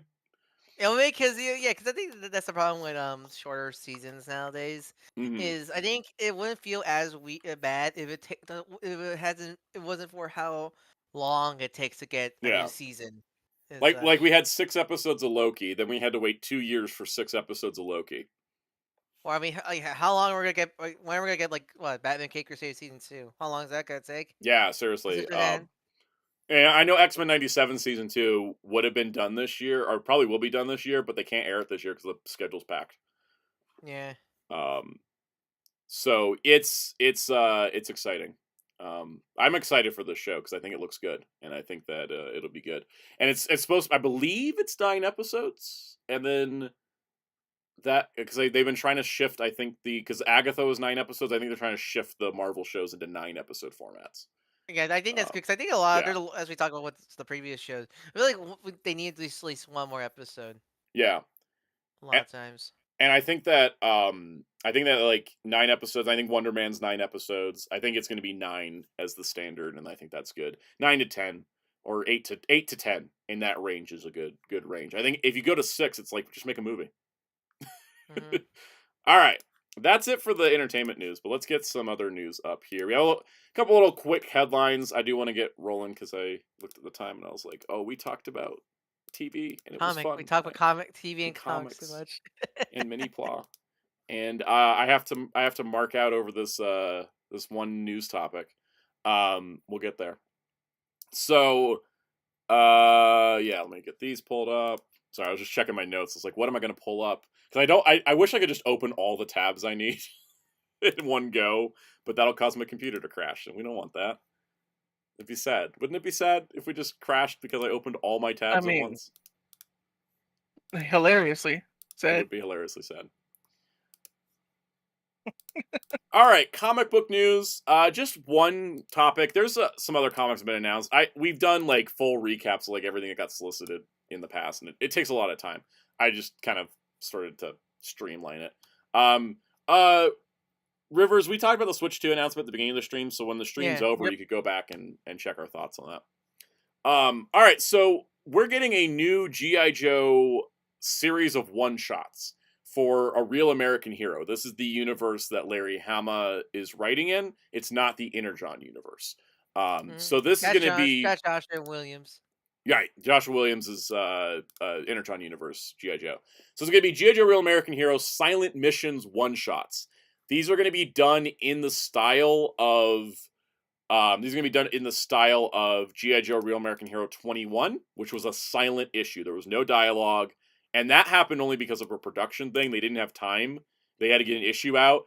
And Larry Hama was like, let me just draw the issue. Someone can color it and ink it. And we can get the issue out the door without having to have a letterer come in and do the lettering. And it became one of the most famous issues of the series because it's an entire issue done without dialogue.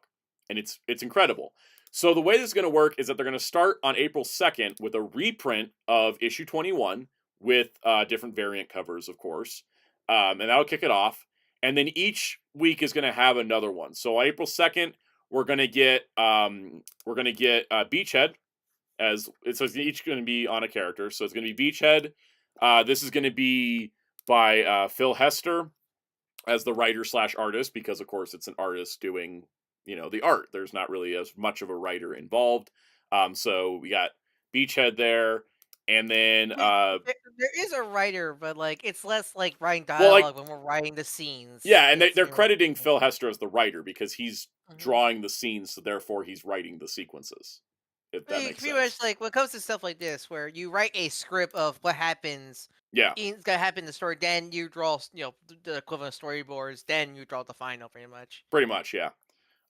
So the next one's going to be Jinx on April 9th. And you can definitely tell, like, this is the nice part, is the artwork definitely tells you this is not Energon Universe, because it's the classic design for Jinx, not the Yeah, classified 'cause expired one. I think it's smart that I think it's really good that both books have distinct styles. I do Mhm. really like the current style. I'm blanking the artist name right now, sadly, but for Joshua Williams, Aaron Universe G.I. Joe, I like there's this kind of more blocky stylized style for Mhm. his for the Aaron Universe, where Larry Hama's is more kind of that classical '90s, no, but like more very realistic style. Yeah. Which I think is good to make sure they look different. So with this one, Danny and Dan Waters are the writers, and then Danny is the artist. Dan Waters is probably helping, because you sometimes do need a writer. If you're an artist, you're not necessarily, like, not all artists are writers, right? So Yep, You that's you true. yeah, need to help someone guide you to what to draw, pretty much. yeah, definitely. Leonard Romero is going to be the writer and artist on Spirit. I love that we're getting a Spirit one shot, because Spirit's like one of the most underrated characters in GI Joe. So getting a Spirit one shot is fantastic, which is really good to see. And then April 23rd will be Roadblock. Of course, Roadblock is, the guy that he has more classified figures than Duke. That is going to be Andrew Crank, Andrew Crank, Andrew Crank. Not exactly sure. It's Krahnke. Not exactly sure the pronunciation there, but Yeah. anyways, he's Let going to us be know doing. if you do know. Yeah, if anybody knows, let us know. But yeah, he's going to do Roadblock, and then we have Duke on April 30th, of course, wrapping up the series. So it's going to be 5 new one shots plus a reprint of the original, which the original was kind of like a Snake Eyes and Scarlet issue, so it kind of like works. That's why there's not a Snake Eyes or Scarlet one, because they're kind of the first one. The mascot, they're the mascot characters, Yep, pretty much. and this will be Wes Craig as the writer and artist. So pretty cool. I'm excited for that. All right, guys, I want to tell you, Super 7 announced my favorite figure ever. Bald man with mustache. Man, Thundercats Wave 12 has not been formally announced, but it did come out as to who the figures were. I don't remember how, but whatever. It's Safari Joe. Safari Joe is the most like nonsensical I Thundercats think character. we're really in the deep end with this line, aren't we now? Safari Joe's probably the most prominent villain we hadn't gotten yet. He's in several episodes. He is so out of place with everything else going on, because he's literally just like a big game hunter on a planet full of talking animals. I was gonna say, I like so we just man. Yeah. Thundercats line. I didn't Guy. know that was even a thing. Like, legit, this man does not have anything else going on besides, I'm a big game hunter on a planet where the animals are 7-foot tall bipedal lions. Like, I got your favorite Austrian goat milk. yeah, he does look like Eggman. That's all I can see is Eggman. I mean, like, legit. That's what I was gonna say. Dark Claw said it before I was gonna say it. Yeah. I love Safari Joe because it's such a stupid idea for a character in You're next, Joe. Thundercats. I want He this sounds figure. like a kid. He sounds like a kid show character. I know. Like he's like, "Hey mate, I'm Safari Joe. Today we're going to hunt animals." It's fantastic. I think is like I've had to cut down my Super 7 buying to just Thundercats and Silverhawks, but I'll never drop these lines because look at this gift they gave us. Yeah. I never expected to have a figure of Safari Joe and the weird little train robot that's packed in with him. Like, it's crazy. I love like I have Jack Sonic as my de facto line. You had Thundercats, Super 7 Yep. pretty much. I spend ridiculous amounts of money on the Silverhawks and Thundercats lines because every figure's like $55 or more. And and people have been like, well, what about this and this and this? I'm like, I gotta tell you guys, a lot of it, like, as long as the figures are stable and can stand, I'm good. Like, the fact they exist is enough for me because it's just, it's just so inconceivable that this would be a thing that would happen. Oh man, if someone had to guess who that character is, like quiz show game, this guy pops up, no one's gonna know who he is. I know, right? Mr. Tanuki, hey kids, today we're gonna hunt a 7-foot tall tiger with a glowing sword. Cracky, he's a biggin. Spider is Pride, big game hunter toy for the line of man lion, man tiger, woman cheetah, and man panther. Yeah, man. Yeah, now we just have man. Not to forget the men and women who are half bird, partly metal, and partly real in the same universe. Well, I guess the only other human in the line, what's her name, Lily, or what's the kind of partly age Willa. partly age. Yeah, we'll talk about Willa in a moment because the next figure is one of Willa's tribesmates. Hold on, what was her name? So we have another human. Nada. Nada. I don't even remember her name. Okay, like I thought it was nuts. We got Willa, who was like the sort of Native American tribeswoman that lived on Third Earth, because Third Earth is just everything, guys. It's just anything you want it to be. I always keep forgetting there's humans in Thundercats. They don't really put them up even that much. Maybe we should take off the third from Earth and just realize where we've been all along. Pioneer stuff. Damn, dirty tigers. It reminds me when I was watching Furiosa, and they had, like, it's been long enough at this point. The beginning of the movie, there's, like, an oasis, and it's all, like, women and children that have, like, escaped the apocalypse, and they have, like, you know, like, civilization still, and they have, like, a working ecosystem, and I was just like, is this how Willa in Thundercats, like, worked out? Like, was she just, like, there and survived the apocalypse with her, like, tribe, and then they just, like, everybody starts showing up, and she's just like, get off my turf! I was here first! Yeah, my lawn. What was you guys both said something at the same time. I said, yeah. We said the same thing. We said literally, yeah. Okay. Yeah, Blade Raider said there was also Samurai Hachiman. That was a fun figure.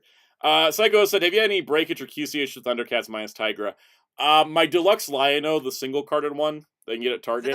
Is that the one you get at Target, right? Yeah, I only got at Target. His joints were so ungodly tight, I had to have him take a hot water bath before I could try to move them. And I couldn't swap out Captain Shiner's head without using boiling water, but outside of that, they've been mostly fine. It's not anything like super major, a couple loose joints here and there.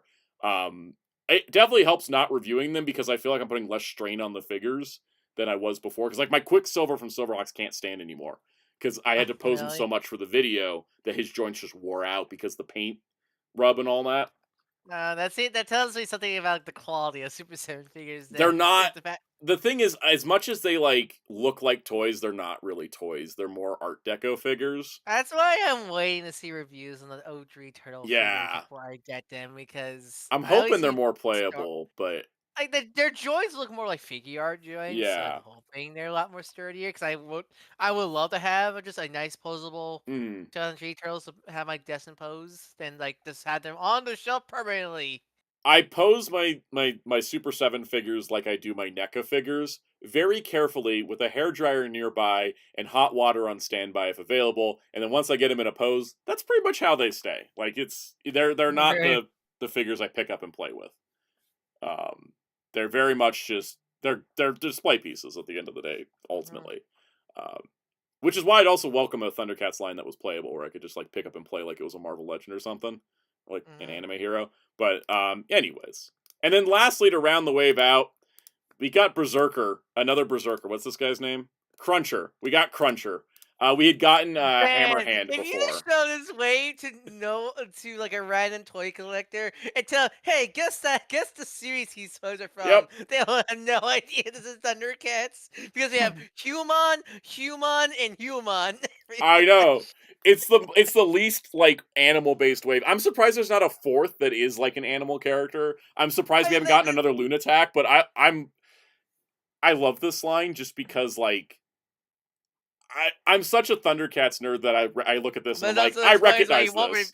It also explains why you'll never review these ever again.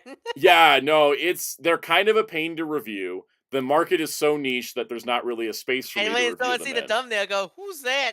Exactly. Like I can't review Wave 12 and like people know what it is. It's Glup Shitto. It's a Glup Shitto trio, really. Yeah, so Benjamin Wise is the same. I use a hairdryer for Super 7 and leave him in those poses. That's exactly, like, it's just how you have to kind of deal with them. Yeah, it's like a big ginger man. Yeah. Blade Runner says, you're definitely not convincing me to ever buy one of these, much less for full price. Yeah, if you're not, like, 100% sold on the property that they're doing, like, I don't recommend just going all in, like, just on that. But if you're, like, somebody that loves Thundercats, and you just, like, you love it, like me, where, like, I know all these characters by, like, at least visual recognition, then yeah, this is, like, the line for you. But if you're not that into it, you know, from a toy perspective, they are more Art Deco toys, than traditional action figures. They don't be posing. Look at that. Looks like it's got a wrestling match there. I mean, to be fair, it's a very basic pose, though. It is. I mean, I think I think even if Hasbro did this guy, God, I just had that weird thought. Even if Hasbro did this guy, they'd have articulation limits. He's just so chunky. Like, he's not gonna do much. So yeah, I do really love that Super. But the thing is too, Super 7 is the only kind of company that can do a line like this, right? Like, nobody else on this planet can do a line like this. You have to have, like, a insane, like, mentality to go, we're gonna make Safari Joe, Nadia, and Cruncher in our Thundercats line. In Wave 12. Which doesn't even include, the wave numbers don't even include all the variants and the tank and the Cat Slayer. And I'm so glad I didn't buy the Cat Slayer, because that thing is so huge, and I've been seeing pictures of it. I'm like, that's amazing, but I don't have a 3-story house. What's more ridiculous, the Cat Slayer or that Dirt Party Metroplex? I think they're equally ridiculous, but I will say the Cat Slayer at least can stand without worrying about it collapsing. The Cat Slayer doesn't come with a warning that it could fall apart on you. The Metroplex also, like, at that point he needs to pay rent. No, exactly. Because the thing is that, like, the Cat Slayer at least is like, that is a building. I would say the Metroplex is at least like, that's a conversation piece right there. That Dirt Party Metroplex. Definitely. All right. I've seen it. I just laugh because it's so ridiculous. It really is. In the least surprising news of the week, the Ultraman Arc Ariser Memorial Edition has been announced by Bandai. In more surprising news, the price is stupid. Let's go over it. So, you get 2 cubes. You get 2 cubes for 13,200 yen. 2 cubes in the device. 13,200 yen. You get voice lines for the entire Skip crew, which is nice. Not just Yuma, but also his entire team. And UP. Do you have Rution in there, or no? Rution is in the cubes. Okay. The cubes have voice lines because they're the premium DX style, like what we saw with the new gen premium DX ones. And then basically it's the same mold as the deluxe toy, but now it has extra buttons, which are already pre-molded into the deluxe toy. Yep. The 2 cubes it includes is the regular transformation cube, and then the special version of the Galaxy Armor cube, which was from the final episode. Yeah, so that's not even a form cube, because like, it was only used in the weapon. Yeah, so that's not even like a real form cube. So it's inaccurate, like, in here. it's kind of a lame inclusion. So the thing is too is that and also people in the comments I saw on the Japanese side were saying that the cube's not accurate because of the color choice or something. Like, people were getting like, if it's going to be this, it's going to be this. I need to look at the episode, but like, it has, like, the color is similar, but I'm not sure it's 1-to-1. Yeah, and it may get tweaked for the final because this is just announced. And then the other thing is, you're probably like, but what if I want the other armors? Well, that's a separate cube set for 9,900 yen, which contains Luna, Solus, Galaxy, the Blazar cube, which is canon to the show, and then the cube for the Dark Arc from the movie. Which is also nice. If you want Dark Arc, you can just get this cube set instead of having to, like, buy the Memorial Edition. I feel like things should have been swapped. I feel like I feel like have replaced the Miracle Cube with, like, I don't know, Blazar, because I think having Blazar Arc in the main set makes sense because they're based from Ultraman and, like, and such like that. Where and he actually did use the Blazar cube in their riser, as opposed to the weapon. No, he only used it in the sword. But so even at, like, it kind of makes. It's the same problem as the Miracle Cube, but at least you can still use the Art Cube like as a, as a legend gimmick, and then have this package be all the forms plus, the Miracle Attack and the Dark Arc cube. I just feel this They makes more also sense. could have done something like the main changer comes with like Arc, Solus, and Luna, like to be like the initial It was the main trio, three, the main and then the three, other and 4 cubes were the extra set.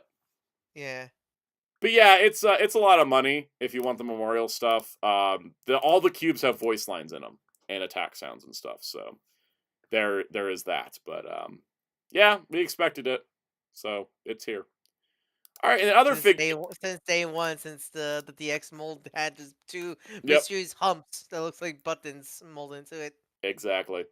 In weird ass figure arts news, we have a brand new figure arts Son Goku. This is the Fallen Saiyan version. It is based on the initial Saiyan saga Well, look for the character. specifically, this is the Goku that fought Vegeta in Yep. the Quarry. Yeah, This is this is the our matching 43rd colors, logos, hands, faces for fight even him even somewhere empty. even the windswept hair, specific for the iconic Goku pose. Yes. It's like our 43rd like 2.0 Goku. But the weird thing, Now, here's the weird thing apparently, about it. He's exclusive to US retail.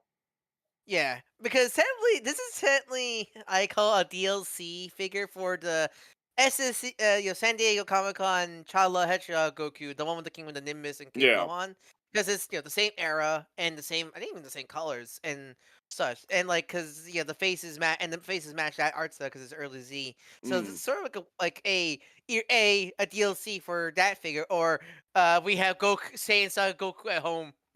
Yeah. And also adding to this, so it's going to be like $35 because they said the yen price is for a reference, so it's 4,000 yen. That's Yeah, no, usually... it's like the Saiyan race and Earth Goku Yeah. and all the other target. I actually might pick this up because I actually much prefer this color scheme over the Saiyan race and Earth Goku. I never like how was never too into like the reddish key for that Goku, and plus the not too fan of the face sculpts. The other Personally, weird part about it is it's coming out in March. We don't know where because it hasn't gone up for order anywhere. well, I imagine it's gonna be like Target, I Walmart, like think anywhere I you think can it's find. gonna be like Target or something because it does say other limited items, I think and it's US only, so it's probably Target. because the Kaioken, because they did a Goku, also saying it's not Goku willing though, the Kaioken Goku. I mean, that was US exclusive, and I think that was Target exclusive. I think when it first came out. Yeah. So I think it's similar for that. Yeah, this might be a Target exclusive. It is weird though that they're not giving anybody in Latin America, Europe, Asia, or Japan an option. I know, right? Yeah, it's a little weird, but there's that. All right. We have one piece of news in the other category, being Reveltech. Here is the teaser for Yu-Gi-Oh! Zexal's number 39, Utopia, for Reveltech. Oh, Utopia. Yeah, it's to go because they have announced Yuma and his I never buddy. got into Zexal. I never got into Zexal, but I do think Utopia is one of the coolest. Well, Utopia is cool. He is pretty cool. Monster designs. I watched the first season box set of Zexal and then forgot to watch the rest. He just kind of looks like Lancelot from Code Geass, but man. It's true. Mancelot. That or he's like a Kinnikuman character. He does have that kind of style to him. It looks good. It looks good. So it's another Yu-Gi-Oh monster. I mean, I'm glad to see so much more Yu-Gi-Oh. It's kind of like how Digimon finally broke the seal and got us non-adventure stuff, and it's nice to see Yu-Gi-Oh diversifying. I think also I think the monsters are just better for the Reveltech than the stick figure Yu-Gi-Oh character designs. Because man, I think some of those Reveltech that don't know how to translate the Reveltech system into the stick men that are the Yu-Gi-Oh characters. Yeah, no, I definitely agree because it's one of those things where because the monsters because they have more bulk to work with. Reveltech does meaty men very well, but like twig characters that are twigs are not great. All right, next up, what do we got? It's Toransu Formazu because it's all Japanese stuff this week. So first up, we got our full gallery for MPG Rattle, also known as Rat Trap. We had gotten this one image before. All the rules. Yes. Here we got, so his robot mode, he looks fantastic. He looks so good, it makes me wish I had been collecting the Beast Wars masterpieces. I mean, aren't the Beast Wars masterpieces have the better quality control? Except for Black Arachnia, she exploded on people. But overall, I mean, his rat mode looks great and disgusting. I don't like rats. Exactly. It's a little too good looking, especially with I what mean, you and me have been dealing Yep. with lately. it's just a rat. I love A that he little comes with too realistic. yeah, a little too realistic. I love that he comes with a "we're all gonna die" face, Oh, good. I uh, did love that face. Yeah, which is fantastic. He has the ability to ride on Prime's back. They know what we perfect. wanted out of this toy. They really did. They're like, we need to make sure that rat's articulated to do all the wacky stuff from the show. People always forget that Beast Wars, while being a serious show, is also incredibly goofy. And also remind people that rat trap is what's the Princess Bride term again? Rats of unusual size, He's a right? rodent of unusual ROUSs, size. Yeah, rodent unusual size. ROUSs. I don't think they exist. Yeah, because rat trap, because rat trap's giant compared to a normal rat. He is, yes. He is the rodent of unusual size. No, but it's funny. I've been rewatching Reboot with my parents because we watched the reboot. How many reuse models do you recognize? Quite a few, including Feathers McGraw. I didn't realize Feathers McGraw is in 4 episodes of Reboot, and they had to apparently tell the animators, stop putting him in, we're going to get sued. Because they just kept sticking that little penguin into the background of scenes, and they're like, stop it, we're going to get sued. Apparently, like, Gavin Blair walked into the office and was like, delete the penguin. Wait, Douglas, it's not a penguin, it's a chicken. Exactly. He's a chicken in his penguin disguise. But no, the thing is, like, they were like, the animators kept like going like, oh, we love Feathers McGraw. And we're just like, let me just stick him in there. And they're like, the Wallace and Gromit people are going to sue us. Stop it. They're like, we can get away with it once, maybe twice, 3 times. We're getting lucky. 4 times. Stop it. This makes me wish they just hid Feathers McGraw in every mainframe show now. He's in like a background. He's like I kind of wish Where's too. Waldo? Like he's in the random shot in New York and Spider-Man new animated series. Yeah. But yeah, Reboot has so many great visual gags. We've been rewatching it. We're in season 3 right now. It's just like season 3 of Reboot is one of the best seasons of television. I think Reboot is gonna be the next like big cartoon I binge watch. I mean, I constantly reference Reboot, don't I? Mm-hmm. I've been meaning to like watch Reboot for such a long time. I watched it, for complete. You should watch it, then watch the 8-hour documentary on it, and you'll appreciate it even more. Yeah, I really like Reboot a lot. When I saw it back when YouTube uploads of episodes were a thing and such. I really should like binge it because people have. I think it's out of print from Shout. I don't remember. Yeah. I think it's on. I'll go check. It's on Tubi. It might be on Tubi. The Shout transfer is good. I know they're working on releasing the HD, but I don't know how long that's going to take because they need a distributor. Yeah, because those re-rendering takes a while. Even you have the most powerful PC ever. The fact they're going from master tapes is like that's going to take a while. But they did. The Reboot Rewind YouTube channel did put up the ride film from Reboot the Ride, which has never been fully released before. So yes, Tubi does have all 4 seasons. Excellent. You should watch it. Everybody should watch it. I've been watching season 3 again, and it's just like I'm like, this is so good. Like season 4 does have 8 episodes, right? Yes. Have you seen Shadow Raiders? I have never seen it. You should watch it. I know of it. Yeah. I recently rewatched it with some friends. Not like a full watch, but we were just kind of watching a lot of CG shows of the era of that time, and Rock Raider's writing is damn strong because it's not really it's meant to sell toys from Trendmaster. It doesn't feel like a toy show at all. It feels like an actual space opera, which I really like. I definitely should check it out because Reboot season 3. One of the things that was so strong about it too is they brought in people like Marv Wolfman and Lynn Wine and DC Fontana wrote their Star Trek parody episode. Like, does it help? Does it help that Paul Thompson, I think, just does the same voice he does for older Enzo for the main character Shadow Raiders? Oh, that's funny. Yeah, I definitely need to check it out. Blade Runner says season 4 is also great and also so frustrating. Yeah, God, season 4's animation is probably the best of the show. And I was always sad about the cliffhanger, and one of the things in the documentary is that Gavin Blair said, everybody's always speculated about what happens after the cliffhanger, thinking we had like a whole other arc planned. It was a 7-minute action sequence, and we didn't have time for it in the runtime. And we focused on the character beats instead, and I was like, oh, Wow, okay. So the cliffhanger that everybody was kind of sad about for like 20 years, it actually was never supposed to lead into anything bigger than just like one more action sequence that they just didn't have time for within their budget and within their timing because they wanted to make They sure the right. character moments made it instead. I think they sort of write by the season. Like when the new season gets Yeah. really, they write. Yeah, they write pretty much is I think the strategy they always have for that. Mm. And yeah, it's really great. But yeah, Shadow Raiders is another mainframe show I need to check out. But anyways, my point being is that Reboot, even when it's most serious, it's still got it knows how to do humor really well, and it's what I think has No, made Beast definitely. Wars so endearing. I love or the two idiots again. I forget. Hack and Slash. I love those two. I'm Hack and I'm Slash. He's the good one, and I'm also the good one. They have so many great moments. Like there's without too much spoilers for those who haven't seen it, but like season 3, Hack and Slash stopped getting stopped to do evil, and they're just like, you remember when people used to stop us from doing bad things? Now I just feel bad all the time. They're such bozos. I love them so much. They're so great. I mean, I love my two idiot henchmen like characters, your Bebop and Rocksteadies and all that stuff. I love them. And one of the reasons they're so funny is because Andrea Romano actually got the 2 actors in the first 2 seasons. She got them into the same room to record, as opposed to recording them separate. Was it Scott McNeil and Scott McNeil took over Hack in season 3. Oh, I'm glad you're here. Slash was Gary Chalk in season 1 and 2. Or no, sorry, Slash was Gary Chalk.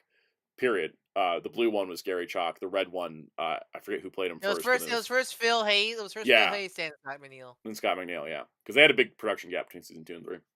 All right, anyways, back to Rat Trap. They also know that we want to stack the animals. I can tag wheels in. I love that. Stack the animals. I will stack your animal. Yeah, there we go. I was waiting for Wheels to have a good jump-in point. Welcome, Wheels. How's it going? We're talking about Rat Trap. I'm still trying to figure out why my mouse doesn't work. Well, we're trying to figure out why this rat doesn't transform because they keep showing rat mode poses. Anyways, here's the shot that made me go, oh, maybe I should have been collecting Beast Wars Masterpiece. The perfection here. I keep forgetting Dialbot's that giant. He is. He's bigger than Rhinox. He is massive. Because he was supposed to be a villain, right? So he's gigantic. He's big and gigantic and imposing. Yeah, this is why when like the original toys made Dinobot like a deluxe size, and then like Optimus was bigger than him, it always bugged me as a kid because I was like, he's not supposed to be that small. By the way, I love the Reboots wiki had a whole page for Fetish McGraw. Yes. Like, they just call him Fetish McGraw in general because that's what he is. He shows up more times than like some like actual named characters. So it's great. All right, so here's the loadout. It's 2 heads, 2 rat heads. There's like 2 rat heads for some reason. I don't know why. The clear plastic piece I think is supposed to hook him up to Prime specifically to ride on his back. Plus he's got his gun and the bombs that fit in his arms. He looks great. After McGraw's final appearance, the reboot producers sent a very strongly worded message to the visual creators. I want the Penguin deleted. Jerry really should not have sent me this song right now. He really should not have sent me this song. They literally were like, delete the Penguin. No, I had to. No, I'm tuning you guys out. No, I'm sorry. I'll be back in like 5 minutes. Yeah, no problem. Cool. But yeah, no. I sent him something that I knew he'd like earlier. Nice. Yeah, no, I love delete the Penguin. It's like that insane Janeway clip from Voyager. Delete the wife. Good times. All right. Takara Tomy had an event for T-Spark, which is their like initiative. Let's just call it that. So they had some stuff on display here. So first of all, we talked about this Predaking, and we wondered if it actually transformed or if it was just a big old figure. Well, it does transform. We'll get back to that because this is not how that gallery is sorted. There's a Nemesis Prime version of Genrai for whatever reason. Actually, let's get to Predaking. We'll come back. They love doing them Black Convoy repaints. I wanted to talk about. Look at this Predaking, guys. He actually does split up. I'm very curious what the scale is because I imagine like at the very least I imagine Razor Claw being like at very least leader, like at least like big Voyager leader class size, and then the rest are deluxe. Because that's how I feel like realistically Yeah, that's what it kind of looks they like. should do it. Yeah. Oh, Blade Raider said one rat head has molded in whiskers, which is good. Cheetor did not have that, and putting him in robot mode would damage them. They break. Yeah, I know. Oh, Yeah, they break. yeah, that makes sense. And so then also here's the beast modes. So it does look like they have shifted the proportions. We did talk about, oh, they're gonna have like to have parts forming, but it doesn't seem like it because the limbs are smaller on the animal modes to fold up and fit. Hellfire says Razor Claw is giving me movie leader class size vibes. Kind of, yeah, I kind of see that. It definitely looks really impressive all combined like that. That's for sure. Macross Prime keeps wanting to be in this conversation. We're talking about Predaking. All right, so there's Macross Prime. Yeah. Someone that knows Macross, tell me why he has a guitar. Okay, let me look Well, at him. Knights of Cybertron. I mean, there's that, but just wait for the stream to catch up on Jerry's side so you can see him. So that why he has a big what? He has a guitar. Oh, if I remember right, that's Neki Basara's. Yeah. It's what the Grudge said. See, what happens in Macross 7 is he don't fight, he sing, and his robot just amplify. 7 is wild. I can imagine. This is a cool robot design, though. Yeah. He pies with a guitar because he's so anti-violence that even his giant mech just sings and plays guitar. That's fantastic. So yeah, it's a Macross 7 Optimus Prime based on Basara, which is pretty cool. Okay, RC, you're not up yet. Basara, yeah. This guy. I absolutely do think he'd get along with Bluegrass because Bluegrass. Yeah, Bluegrass is also in that same Absolutely. vibe. Yep. He's like, my ship's gonna shoot lasers at you while I play my guitar. He's like, I'll be more aggressive, but not that aggressive. Yeah, so this is 2025 Synergex Macross 7 in Transformers for 7's 30th anniversary, which is pretty cool. Oh, Spiders Prime says it's actually Nucleon Quest Convoy, not Nemesis Power Master Bro. What is Nucleon Quest Convoy?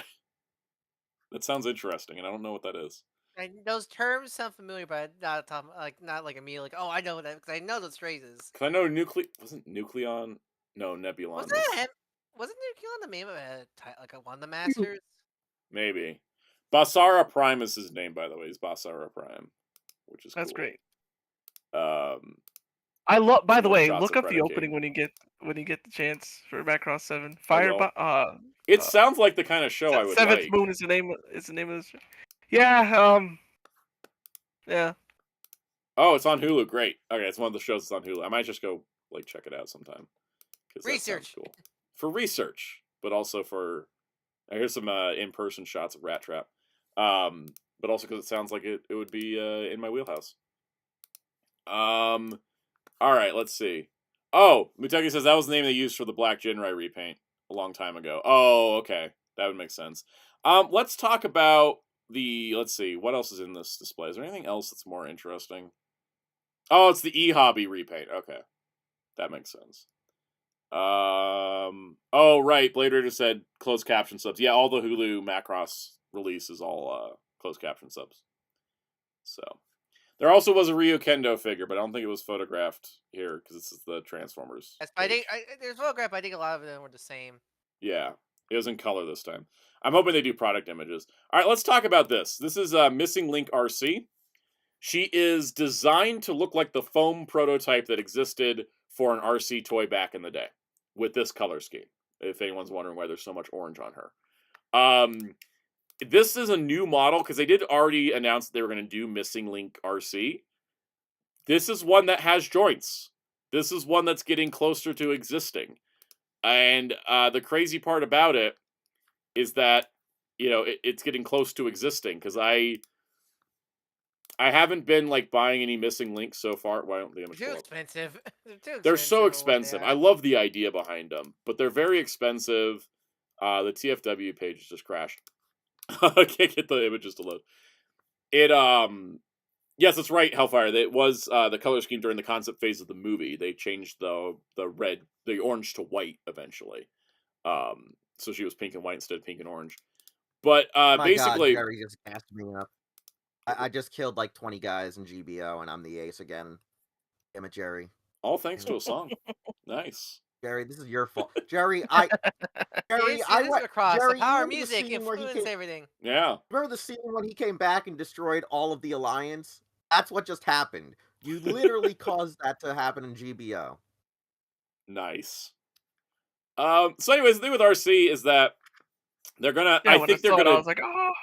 I think Also, like the guys, other. while I was on mute, I heard you Yeah. say Macross 7s, and I just want to say that show sucks. Okay, good to know. I'm gonna watch it first. Then I'm heard- gonna watch it in front of you- Zoid. I don't know Just if you heard me trying to hold back like that. I'm gonna watch it just to spite you, Wheels. Isn't that everything we'll say? No, it's just it's No, like, I don't care for much either outside of the literally, music. this is how I do not trust. I don't really want to Macross go on a 7. Macross tangent right now, guys. I want to talk I'm about just gonna RC. say, We already were talking about everyone just says RC. Gurren Lagann. Okay, I don't like Gurren Lagann, so that's fair. All right, But that's why you won't like Macross 7s. Who knows? Maybe I will like it. Maybe life is different. I don't know. I want to talk about RC. Anyways, I've not bought any Missing Link figures because they're expensive. I like the idea, but I don't really want to invest in them. But I will buy this RC because I think the fact that she exists is kind of like, it's enough for me to be like, I want this. I also do think that, like how they've been doing 2 color schemes on all the others, like Sunstreaker's coming out in his Diaclone colors, right? And they did 2 convoys, they did Bumblebee and a Cliff Jumper, right? And they're doing convoy. Where's my Nemesis convoy? Where's my Magnus convoy? Eventually, I mean, if they do Magnus, they need to do the armor. Where's my Jinrai? You get the masterpiece, or you get nothing, sir. Oh, I get more Jinrais. I know. I think Hasbro's going to make a Jinrai. Oh. Anyways, point is, yeah, was it? He's the next Haslab. I don't want. I don't think he needs to be a Haslab. I know he doesn't make need to Titan be, but class, they'll find a way like the new Titan class where it's Guys. that price, but Yeah. Guys, they're gonna make the excuse. They're gonna find a way to make the excuse that it's a Haslab just because they're like, we can't sell God Bomber. I mean, literally, who will buy God Bomber? That's why you make him a Titan class and include God Bomber. Would that work? Maybe. That's still G1 because also that's still G1, unlike RID. Yeah, because it is, because the thing is, like, Star Convoy looks like a G1 Prime. Jinrai is literally a G1 Prime. Yeah. Power Master Optimus Prime, greatest leader, all and then their other excuse will be, but we sold Leo Kaiser and Victory Prime. And okay, moving on. We'll be here. We're gonna be here forever if we sit here and debate Hasbro. I want to talk about RC. My God. They're making a repaint of Sunstreaker in Diaclone colors. So I imagine we're going to see this RC in anime colors too, right? Like you're going to make this one as like the default, but then there's going to be like an anime colored one as well. So the question becomes, do I buy both? I'm glad they're making orange one the first one, because that's like, it's the legend come to real scenario there. And the greatest part about this is this photo. It's like seeing the other side of the Mona Lisa. I've never understood. We've never seen the foam prototype from the back. You know what's sad? This is the least kibble ERCs ever been. This is what's amazing about this. We're looking at, like, they never made this toy before. It's G1 as hell. It's based on a foam prototype, and it's the only RC that has like 4% kibble instead of 400. Like, there's no backpack. There's just a little piece down there, and she has the flat head. Like Cup does. Yes.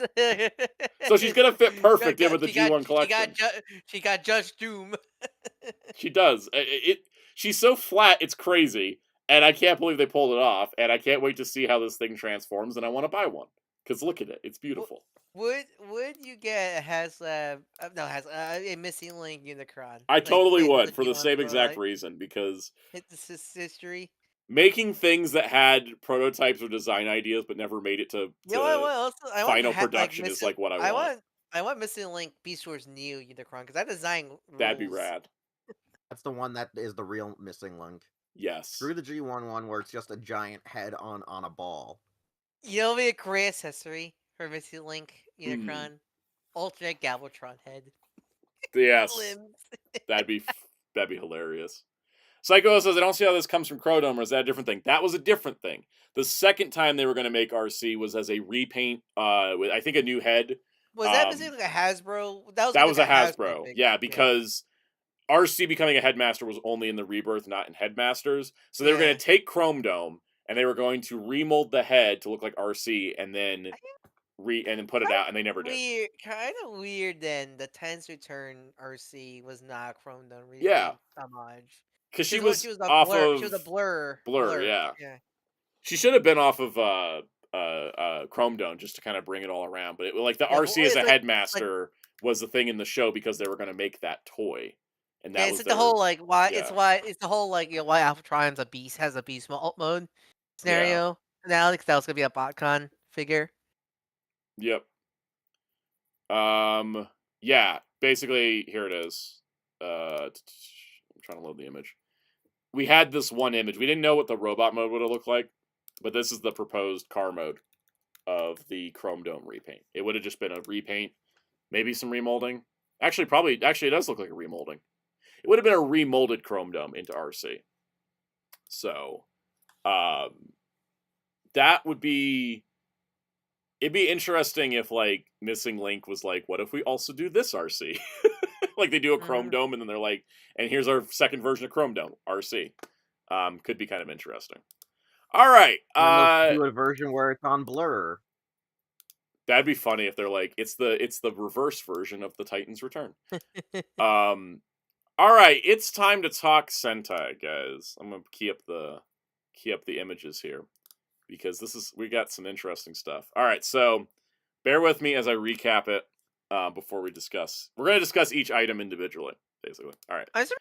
Press because there was a big the toy reveals of all the Gozyuger stuff. So I just don't. Do you have any word of a press conference? Because there is a press conference, right? There will be a press conference. Usually we don't have a date. The toys are first, and then press conferences later. Yeah. Okay. So, number one Sentai Gozyuger. Welcome back, Wizard Rings. Welcome back, Wizard Rings. All right, let me explain what this is for everybody. This is the next Sentai show. Number one Sentai Gozyuger. Oh, Hellfire says the press conference is the 27th. 27th, all right. It's coming up. So this is the changer for Gozyuger, known as the Tega sword. The Tega sword is like a claw hand, and it's a sword, and it accepts these rings, and these rings pop in and do. See you later, Mr. Tanuki. This ring system is the gimmick this year, right? And so those those like little like ring clip molds, they've been like in circuit because they use Wizard and Taiga uses them for. Gotchard and Taiga and Gotchard. Those rings. Bandai figured out how to make a plastic ring once and never tried again. Yeah. Yep. So, Blade Raider's like, I'm so invested in Boom Boomger right now. I'm finding it hard to pay Gozyuger news any attention. I was watching Boom Boomger when this news came out, and I got DMs for people, and I was like, no, I'm watching Boom Boomger, and then I'll come back to this. But anyways, point is, this is the changer, but it's also the main mecha. Which is very Lupin X vibes, where he did the same thing. So basically, the toy itself is going to turn into the mecha. And by default, you use the mecha ring for Red to give him the helmet. He's a headmaster. He is a headmaster. So you put the ring in for Red, and then boom, there's your mecha. Muteki says articulation. No. No articulation. I think this is the way they're doing it, the head gimmick. I think it's a better version of what I think the Ninja was trying to do with the shurikens.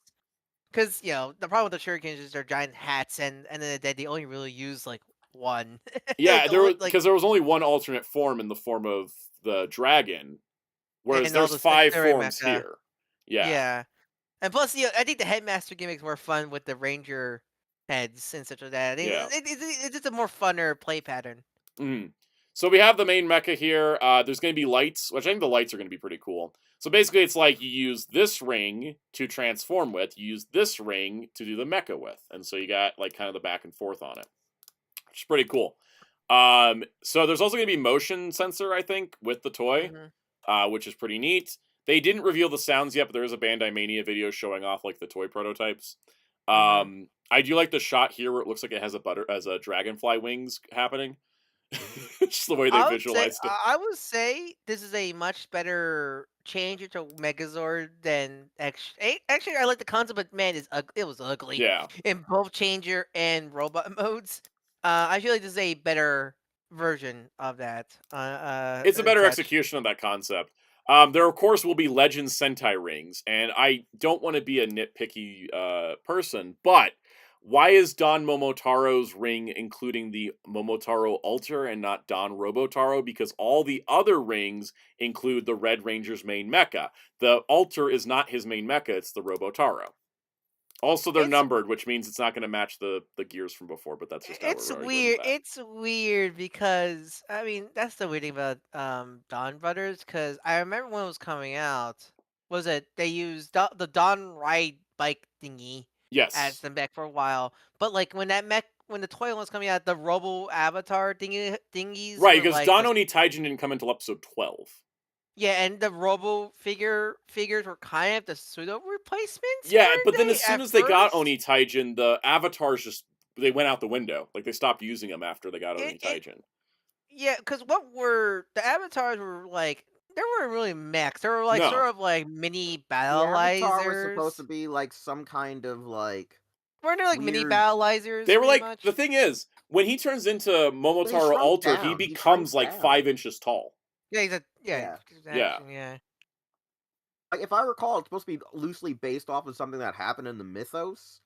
Yeah, the that's whole why peach. he Yeah, was that's small? why. Yeah, but like it's Hellfire just- says the bike is on the ring when it's not active. You rotate it and it shows Don Momotaro. Yeah, that's fine, but like it should still be the Robotaro version, right? Yeah, because That's is his the mecha. main mech. Yeah. That's his mecha technically. Maybe they just wanted to put the peach in there for like more symbolism. I think, Or there's going to guess be a because- second ring that comes with the Robotaro design. I guess also because technically the Don Robotaro was still a civilian suit form. Like it's because wasn't that the whole thing is they can use their mecha forms in civilian, or at least civilian height, right? Yeah, they could use So, the like, Robotaro. maybe- they became.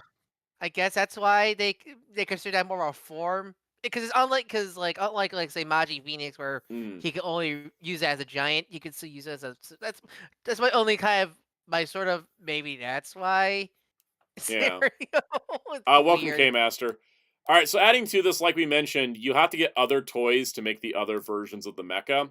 And so let's go take a look at those because it's time to look. Oh, well, first of all, look at the box. I like the box art.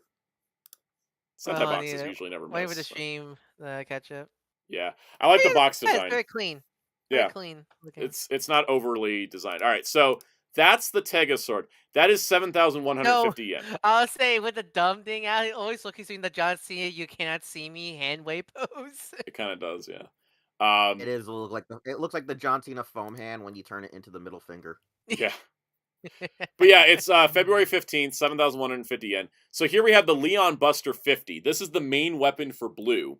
And then this also is the mecha for Blue because you attach the mecha ring, which it does come with.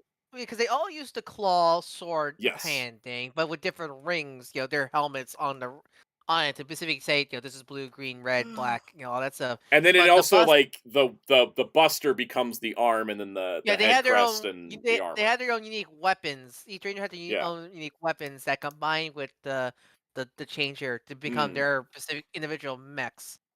Yep. So this is a Gatling gun that becomes the mecha for Blue. And so in the show, we've seen it. Well, you don't know in the show how this works. We don't know if it's a Lupat situation. Like with Lupat, they only ever used one good striker at a time. But because each of them have a changer, I think they each can use the mecha. And we had that photo. We had the photo of all the suits together. So right, but we also had a bunch of photos of Lupin Kaiser and Pat Kaiser next to each other, and that never happened in the show because there was only one good striker. The only time they got to both be side by side was when they used Jackpot. Yeah. Watch some weird thing is like the way they have to summon the mechas. If they put all their swords together, like how Gal Ranger had to summon bonds their of mecha, friendship, and then it just summons one robot. So it's like when the bonds are united, we can turn one sword into a big sword, and then it becomes Zuban. And everyone's just like, yay! There's also a thing with because there's the whole rival system. Like they talk about there being rivals and trying to be number one. Give me mine. It may be one of those things oh, Blue's ranked number 1 this week. they get to go do the mecha thing this week, that kind of thing. Anyways, so there's that. This is 3,850 yen. So I will say, from a gimmick perspective, I think this is kind of clever. Because the individual weapons have notoriously sold poorly in recent years. I think it's a really good way to do them. It's a good way to do them and to give them like more value than just roleplay weapon. I will say, from a collecting standpoint, as someone that likes mecha, I'm hoping there's some kind of combination involved, because otherwise this is going to be a huge ass shelf. 5 weapons plus the main one, unless I get 5 main things, but at the price they're at. I know some Japanese fans are kind of like wishing there was some bundle options. Like, for example, they will. I feel they will eventually. I feel like they will, because like with Boom Boonger, there was like that option where you could get just the Boom Boonger Robo, or you could get the set that came with or you get the set that came with the changer and the handle, or the set with the Boom Boom Robo and then like all the cars. I think I saw one fan account that was like wishing that there was 2 options with the mecha, where it's like you could get like a blue edition that comes with like the changer and the blue weapon, like that kind of thing. I had to so I need to head off go ahead, because it's my partner's birthday. I'm gonna be there for him. Oh, sure. But I'm gonna give quick thoughts on the remaining stuff on the let me stream. just let me go to the overview page, and you can just kind of for both this and Legends. So I think I do agree with the things you said about the Gozyuger. So I think I'm a big fan. Honestly, I think as a toy, I like these a lot. I think because it reminds me a lot of the Brave. It reminds me a lot of the Brave Sai mecha, like the sword guy from Dagwan, or the Sentinel Knight / Zuban. As a toy, as a mecha toy, I dig it a lot. Especially the add-on, like the whole role. As a toy, cool robot toy, because I think that's the problem I have with certain current mecha Sentai robots. Like, as a just the fun factor, they're not really just like the fun factor isn't there for them, especially with Moonger. So I like this a lot. Like, even if it doesn't have that much articulation, I think the gimmick of the idea is the changers that combined with the weapons I like a lot. It's a fun play value thing. Those weird new Robo Universe figures are weird because so they both look awful. I'll say that. But like the Daijujin is so bizarre because, I mean, first of all, his power source ridiculous, right?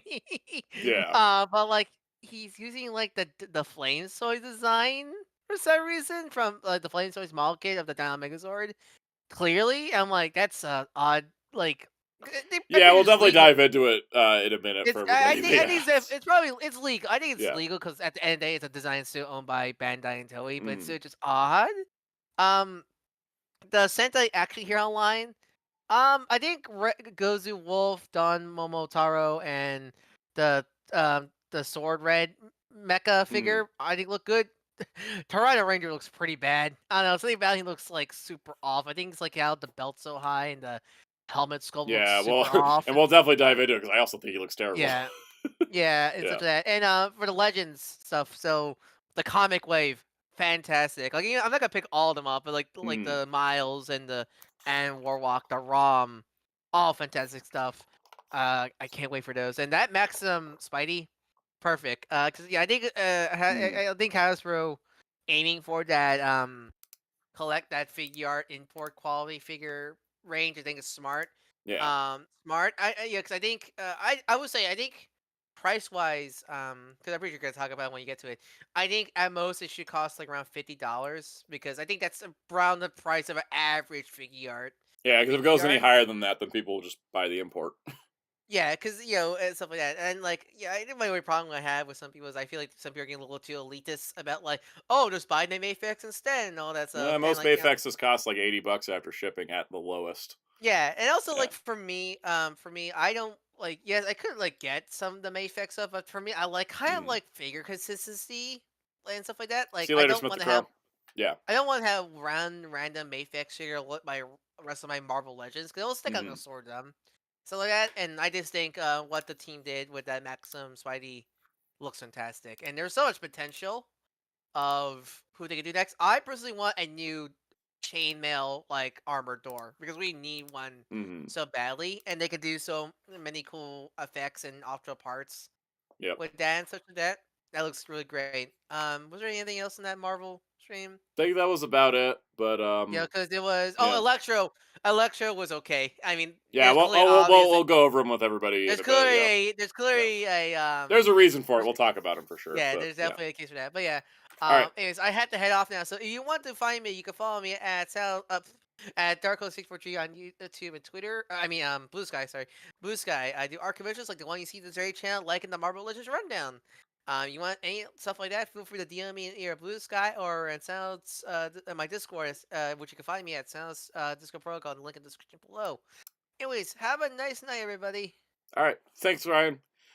Okay, so back on track here with the Gozyuger stuff. We have the Tyranno Hammer 50 for yellow. It is it does the same thing. It's like it's a weapon. You put the ring in for the mecha, and then you get the mecha combination. I actually like this one because he just basically, it gives the mecha like Tyrannosaurus claw hands, which is kind of fun. Like he looks like a lobster with Tyranno hands, which is, I don't know, I like it.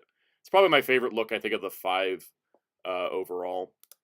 But you can also see it's a hammer. It looks very awkward because it looks like a T-Rex that's just like shrunk up a little bit, and then you're supposed to hit things with it. I'm kind of curious to see how these will work in show as well. Like, are they going to appear as like the weapon is the mecha and then they combine, or is they just going to go straight into combining? That would be kind of interesting, but that one's pretty cool. That one's also 3,850 yen. The interesting part, though, if you want the transformation rings for yellow and blue, they don't come with the weapons. They're sold separately. So there's a set that has the transformation rings for blue and yellow. That's a separate like 990 yen. I want to say 900 yen. There are $10,000 numbers, man. 990 yen for blue and yellow's rings. This also does work that if you want the changer and you're not worried about the mecha side, you can just get the henshin rings easier, which that's kind of nice. I think that's kind of cool. I do think it's fine with them being separate. I think there should always be a separate option. It would have also been nice to have just included them with the mecha or with the weapons. But yeah, it's kind of like that bundling thing. But I also don't mind that, like, if they're going to be this cheap, that's fine too. So it kind of works out. Does that make sense? Yeah. They're also going to be... This is the set I do have an issue with. We're getting our standard roleplay set, where it comes with a belt, which is only available in the roleplay set. They've been doing that the last few years. It comes with the Tega sword. It comes with the Henshin ring and the Mecha ring for red. And then it comes with the King Oger, Boom Boomger, Ryu Soldier, Tyranno, Jew Ranger, and Don Brothers. God, too many names. It comes with 5 Legend Sentai rings. I think this should have come with all 5 main Henshin rings, plus the Mecha ring for red. I think that would have made it a better bundle, because they're clearly prioritizing the Legend rings. That's basically how the belt works, is that the belt opens up, there's the ring inside, that sort of thing. And it also shows like a bunch of it shows the rings it comes with, which is kind of neat. There's some cool stuff here. But that's for 12,430 yen. So then, next up, you got your standard Sentai Hero Series vinyls. That's all February 15th, that whole lineup there. So, next up, in March 1st, has an action hero of Goju Wolf, which looks really good. I don't know what happened to the other action heroes, look at in a moment, but I think this one looks pretty solid. Oh, that does. Yeah, like he looks like the suit design. Yeah, the color's really cool. Yeah. I like the articulation too, with the way his like torso has like a ball joint in it. I feel like I'm already wanting to buy that for sure. Yeah, like I think this is. I'd almost be like willing to get this and not like worry about like a figure art later, because he just looks really really nice. And 3,300 yen, not too bad, because he actually looks really good. All right, let's see. Next up, March 29th. Miteki said he hopes they do all the members, not just red. I agree. I hope they do the rest of them as well, because that's kind of been bugging me about the figure arts, is they just red. Eagle Shooter 50 is going to be Green's weapon, and it's a bow that looks like an eagle, and then it combines the mecha. This one actually is interesting because it actually covers like the entire main torso, and then also adds the weapon, so that's kind of neat. Which is pretty cool. And of course, it comes with the mecha ring to combine the weapon with the mecha. Looks, pretty standard as we've seen, 3,850 yen. All right, so then the next one, the Unicorn Drill 50 for black. And so this is kind of neat because it does look like it has a pretty decent handle size, or it's incredibly tiny. I can't tell from this image. Comes with her mecha ring, of course, does the mecha combination. I like how the big handle becomes the shield. Like, that was a good use of, like, space, so there's not just, like, a handle sticking off on it. I think they successfully did that. But it does have a spinning gimmick, of course, which is pretty cool. You pull it back and it spins. And, yeah, pretty awesome. So that's also 3,850 yen, March 29th. The thing I find that's interesting is that we know that black's a girl, and we presume that the other four are male. It does mean that we're starting with red, blue, and yellow, at least toy-wise right up front. Red, blue, and yellow are going to be the first toys. Presumably, they're doing a staggered introduction like they have done the last few years. Which also means that it's going to be the first Sentai that starts with only male members to begin with. Like, no female members in the base lineup. Like, I know Son Vulcan did that ages ago, but... Yeah, but ever since, like... with Hurricaneger, blue was female. With Abba Ranger, yellow was female. Yep. Yeah, it seems like it's interesting. We'll see how the show does it. Like, Boom Boonger started with 3, and Pink was there in the initial group. So. Yep. Yeah. Of course. Different. Yeah, so it's a little different. Of course, Green and Black's Henshin rings are also sold in a separate set together. That's the only way to get them, is in a set for 990 yen. I'm so used to the 9,000, that's what's tripping me up, because it's actually not that expensive. There's also going to be... I'm trying to still figure out why my mouse isn't working right. Dang.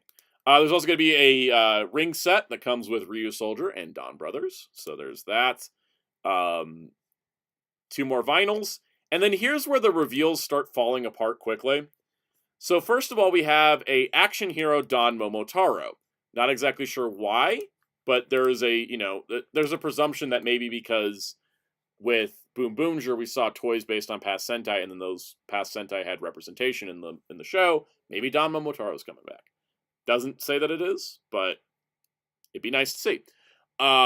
This figure I think is not bad looking, but I do think the helmet proportions are kind of off. It doesn't look quite right, and it definitely has that Bandai of America / recent Bandai Japan feel where you can tell that only the front half of the figure is painted. The thing that's throwing me off, though, is the fact he doesn't have the D-pad knees. You remember that, the old thing that, Don Brothers, was sort of video game themed and they had, a D-pad? Yeah, at least at the beginning, yeah. Yeah, he doesn't have that. It's just, a weird painted detail, because I think he's reusing parts from another figure. Because most of what is done here looks to be just a generic base body. Mm-hmm. And then they just painted it. And they just slapped on a different belt. Right? A different head, basically. Yeah, and there's no visor trim. That's right, Psychos. Yeah, welcome back, Lightning Collection. Except these don't look nearly as good as Lightning Collection. I'm not solely sold on this. And this is the same price as Gozyuger Wolf, but Gozyuger Wolf I think looks way better. Yeah, really odd. All right, so then that's when is that coming out? That's coming out March 29th. Also March 29th. God, they're loading toys up. This is probably the most abysmal figure I think I've seen Bandai produce. It's Tyranno Ranger. Mighty Morphin Red. If you're there for it. Oh wow! I'm like, ugh. What in the hell? I just see it now.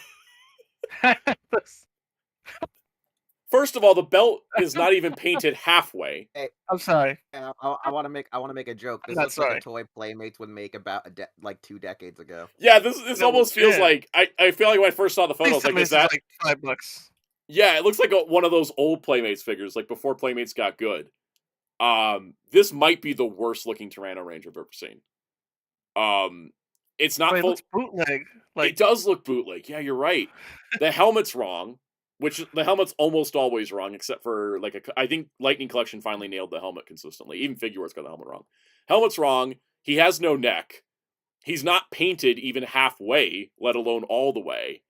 He has no diamonds on his boots. Yeah, it's pure white. Yeah, and I think he's reusing parts from Don Momotaro, because I think he has the same legs, because it has the boot sculpt, but it doesn't have... Yeah, that would explain why Don Momotaro's knee pads. They even said it looks like a dollar store bootleg. Yeah, exactly. And that sword looks like the same size as the Imaginext one, which makes it the wrong size for a figure of this size. It's supposed to be a 6-inch figure. Yeah, that looks like crap. But oh boy, it gets worse. It's funny because like a lot of people complain about some of the Bandai America and Hasbro Mighty Morphin toys, but my god, they never look this bad. DX Robo Universe, I thought that Engine-O was the best one. Tokyo was okay. I thought Gokaiyo was a little flat, but they all looked fine. What is this? It does look like the Flame Toys design, as if it was run through like an AI filter to make it look soulless and awful. And then on top of that, like, what is this? What is the sword? What is the shield? What is any of this? How did we get here? How did we get to this point? I want to know. I want words with who designed this and thought it was okay and approved it. Was like, yeah, people want this. Also, what kid wants a mecha from a show that's 32 years old? Right? Like, what Japanese kid's like, I want Daijujin. And then, so you obviously are making it to sell to collectors. So why make it look bad? Why make it look this bad? Same with the Tyranno Ranger. Like, those are obviously aimed at the older fans. Why do they look so terrible? We don't know what the separate components look like yet. They didn't release those photos because I think they didn't want to embarrass themselves too much.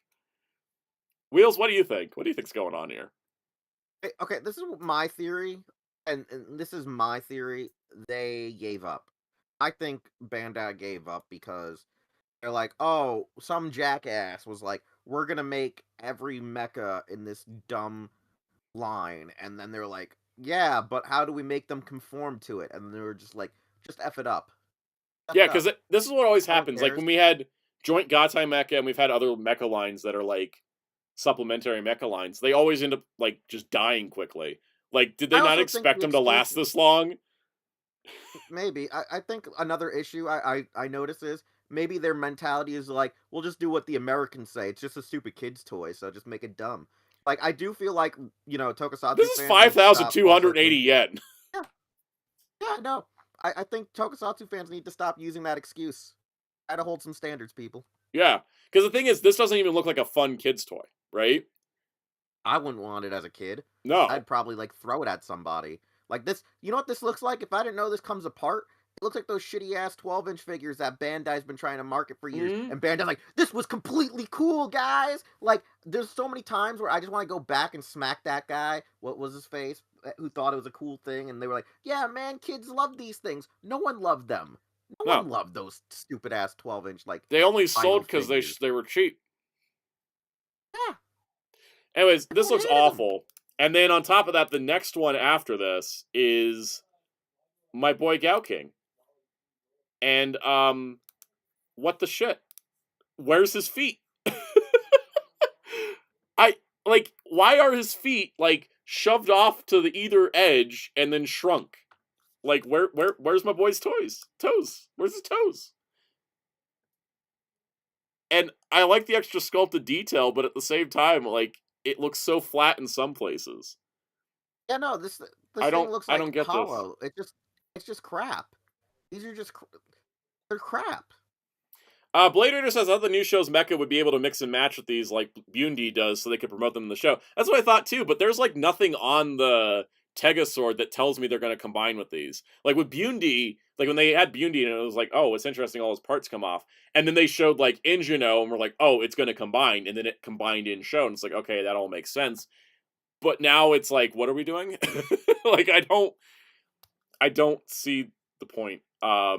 Hellfire, yes, you can get on your soapbox and bitch about reissues. We need reissues for collectors, not whatever this is. We need either legitimate reissues or just like, I'm gonna say this. We need to bring back Super Robot Chogo. We need to bring back Super Robot Chogo. I don't want Super Robot Chogokin back. I want something like posable and affordable. Because Super Robot Chogokin is expensive. No, they were like $40. Yeah, until the thing is, if you bring Super Robot Chogokin back now, they're going to be 100 each. True. Like we need to give them like Robot Damashi level figures. Yes. But like that's the problem. The new Robot Damashi, for being accurate, are like $80 because they come with all the accessories. We need something like that. We need something that can give us the full details, but isn't too expensive. And I don't know how we're gonna do that unless Hiya Toys steps in and goes, "We're doing this." Yeah. Well, I would like action figures. Like, they don't need to combine. It's the same problem I have with SMP. Like, when I was putting together Dynazenon last night, I was like, this is the last time he's going together. He's going into Dynazenon mode, and he's never coming out of it, until I combine it with Goldburn. Like, I don't need all these individual components, because ultimately, like, what is this? You know, it's just... I would like just an articulated robot figure. The Gatai part's only fun if you're going to make it playable. With this, it just doesn't... I don't know. It just doesn't work for me. And then the last toy, and that's okay. Daijutsu's coming out March 29th, May 3rd for Gao King. Then on April 19th for 3,850 yen, we're getting an articulated figure of Tega Sword Red that actually looks good. So why the hell did Don Momotaro and Tyranno Ranger look so terrible when the other two figures in the line actually look good? I don't get it. But I also I actually kind of like this toy better than the actual deluxe one, because it's like an articulated figure of the mecha, and I think it looks neat. I'm not exactly sure how his knees work yet, but I think he looks cool. It looks all right. I think my problem is we still only have Red in figure form. We don't have the other members. But Soundout, that's all that matters in Japan. No, you have a favorite color?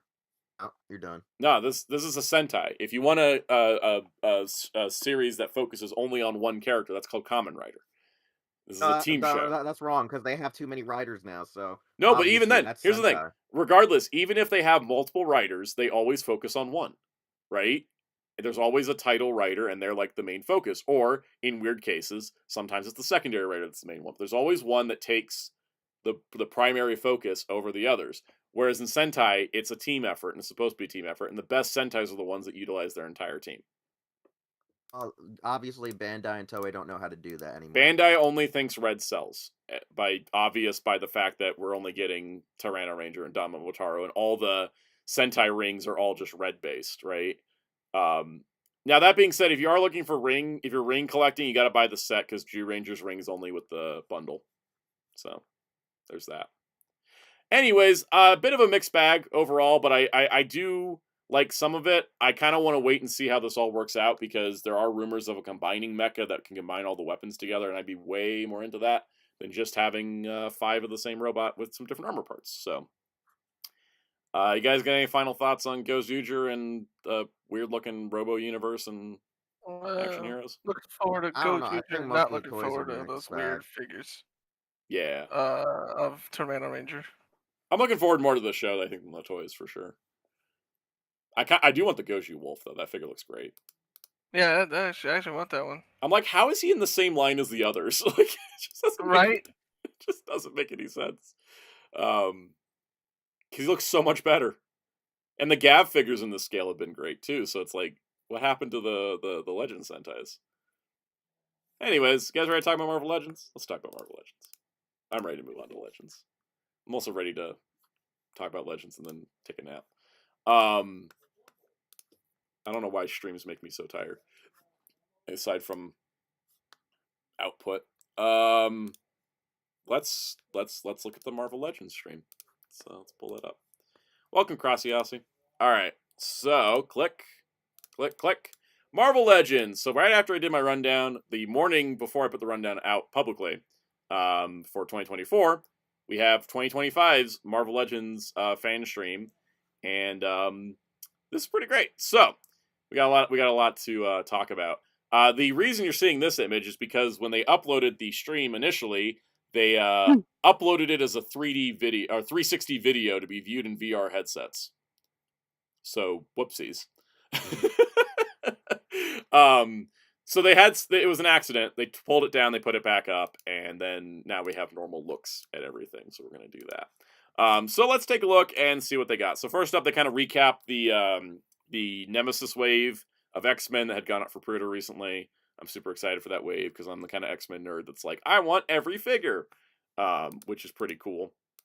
So pretty neat. Then they talked about X Factor Cyclops, and they're like, hey, there's more members of that team, and they showed X Factor Jean Grey. So this is our X Factor Jean Grey. This is the original costume color with the green and yellow as opposed to the red and yellow. So there's 2 head options. There's one with the skull cap, with the hair sticking out the back, and then there's also one with her hair flowing. She had both looks. Pretty neat, like telepathy effect that fits on her forehead that allows her to have telekinesis look to her. And she's on the modern female body, so she has the same exact open hands and fists that we expect. The only bummer to this figure is that she is a Target exclusive, and fan channel for Canada and EU. But not up for pre-order yet, but she will be in the future. And the other bummer is that she doesn't have the yellow boots painted, which I'm hoping there's enough time to fix that, because it's on the card art. And when it's on the card art and it's not on the figure, a little embarrassing. So I hope they can fix that, because the yellow boots are there in every single artwork I've ever seen of the costume, so there's no reason it shouldn't be on here.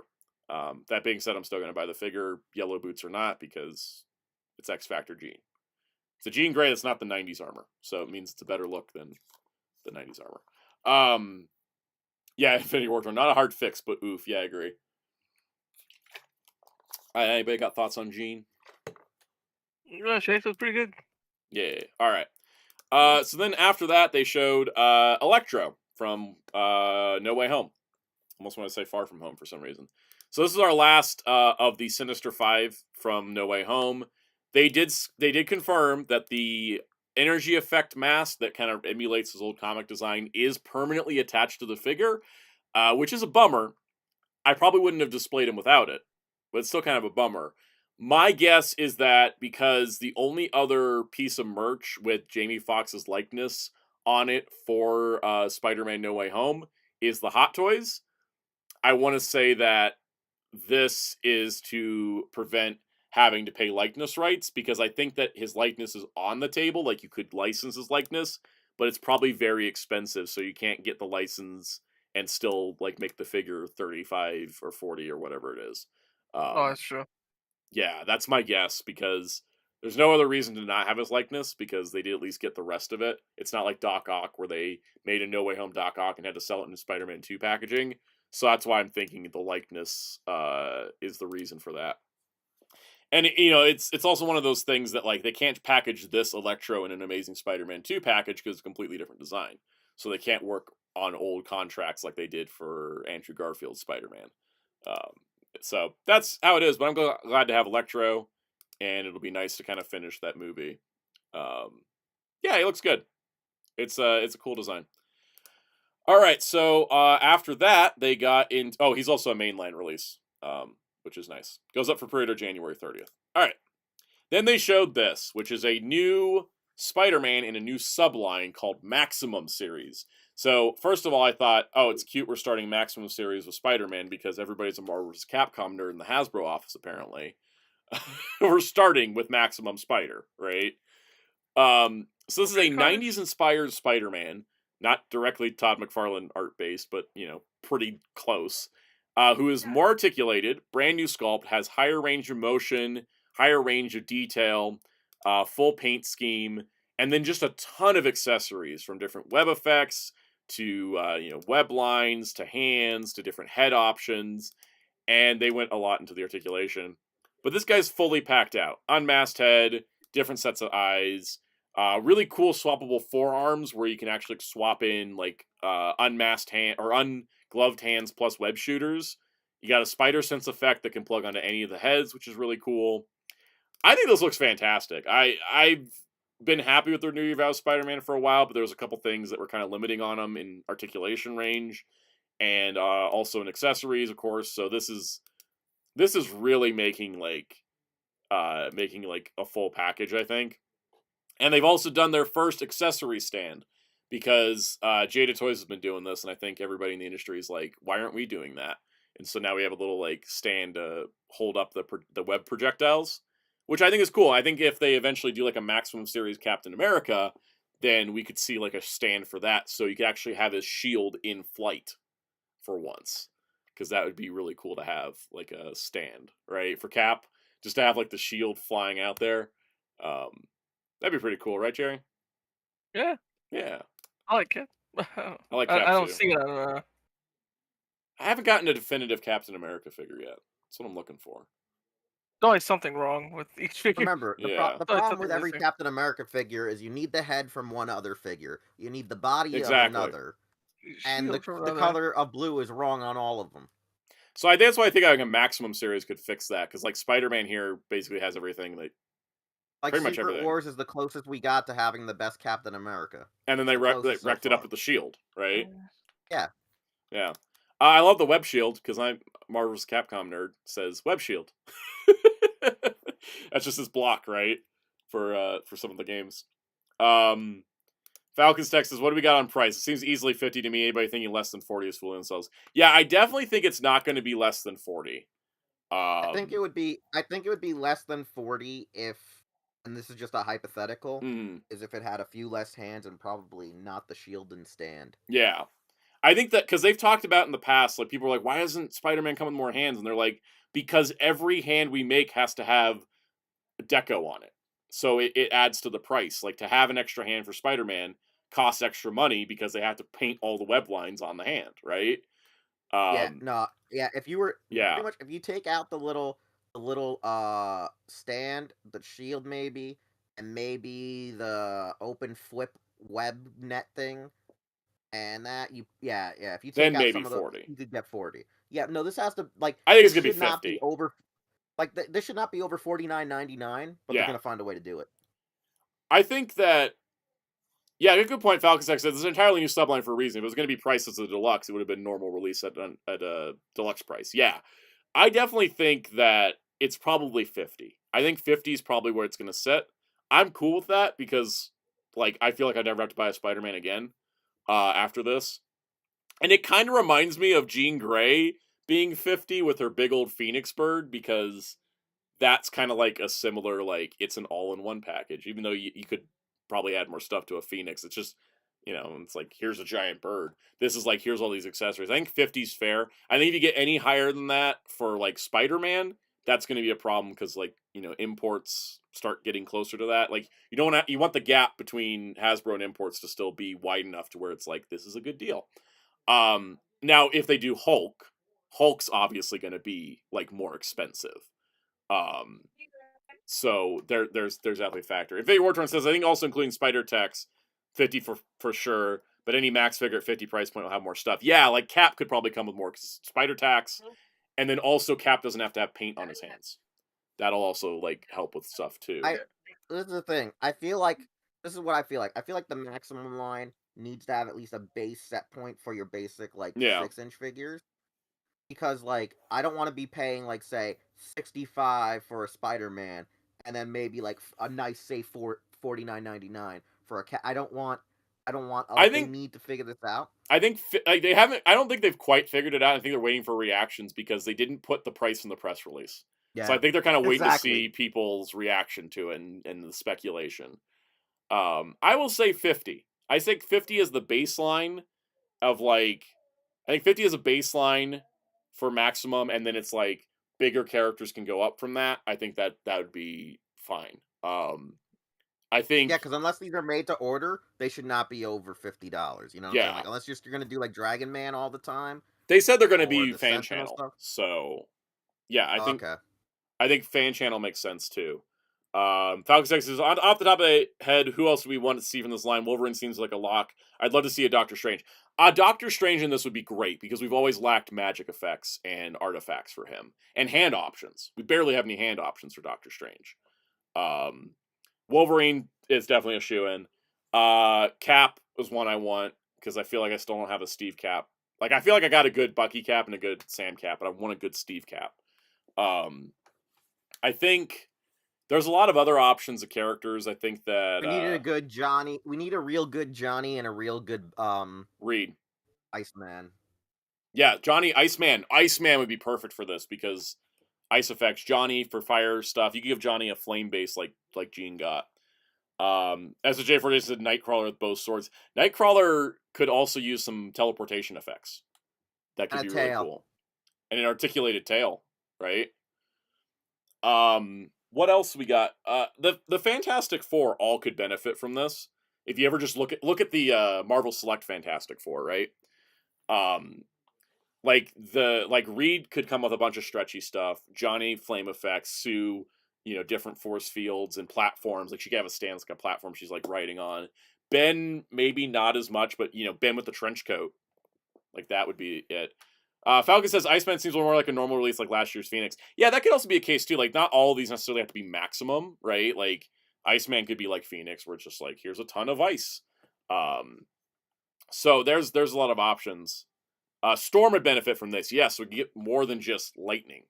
Like get some wind, get some. No, you're only getting the lightning. No, we get other things. Okay, Marvel Rivals lightning. Doesn't let her shoot lightning except in a super move, so you can just do all kinds of wind effects.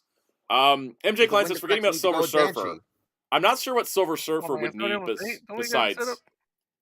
What was that? Okay, so go ahead.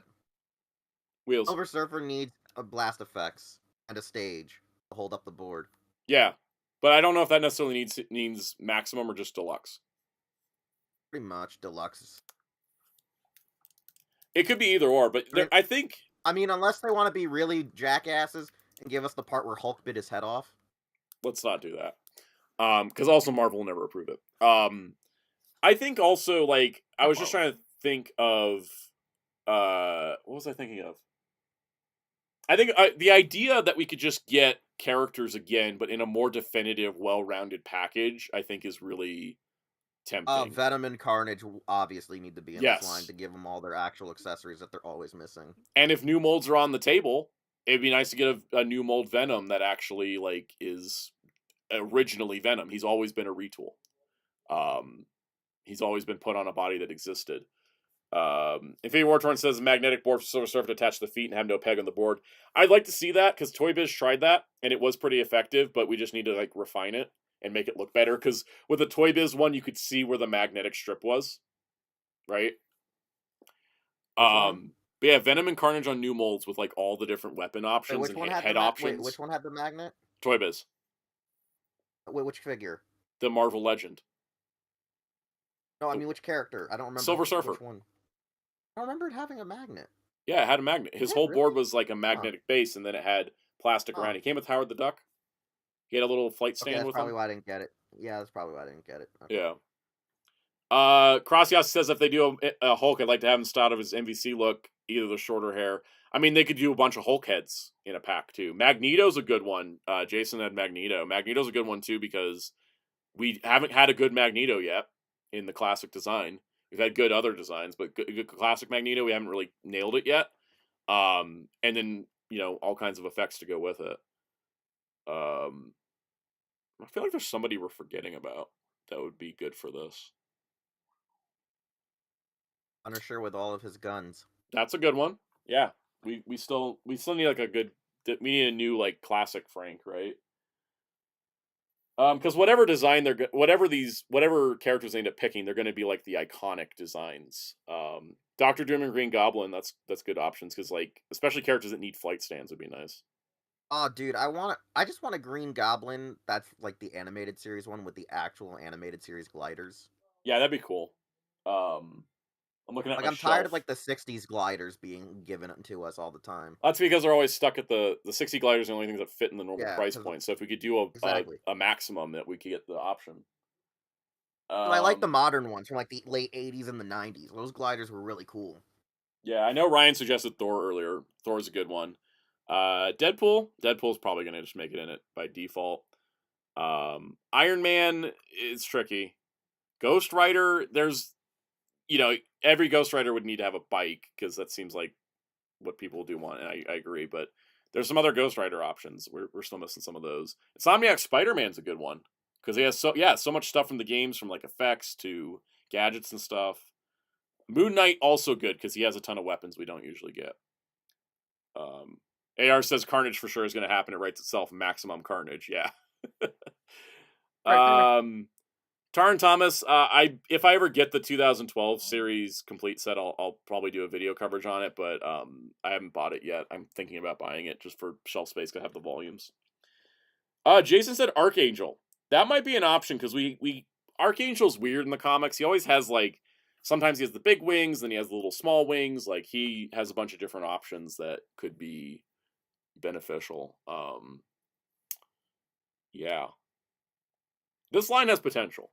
I think the fact that we just like name checked and wish list like 30 figures, like this line has a lot of potential. So I hope it goes well, and I look forward to seeing more about Spider-Man because he looks really good so far. And yeah, he's going to be Amazon and Fan Channel pre-order in February, and then we'll find out the date and have a discussion, or we'll find out the price. I mean, we'll have a discussion about it.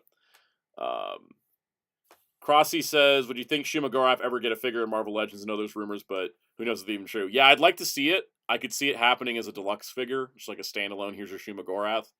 It doesn't have to be Marvel vs. Capcom branded. It can just be like it's a Doctor Strange villain because it is. There's options.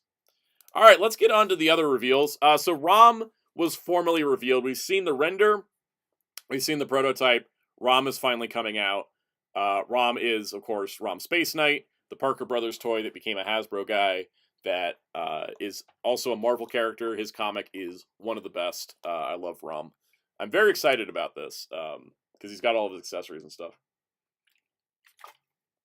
So he looks really cool. I've been looking forward to this. I think I'm the only Rom guy in our group. It's just me and Rom. He looks so good.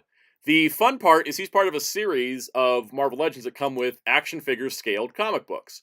So this is like it's a plastic piece. It's not like cardboard, but it's a plastic piece, and you can see it has Rom Space Knight issue 1 cover printed on it.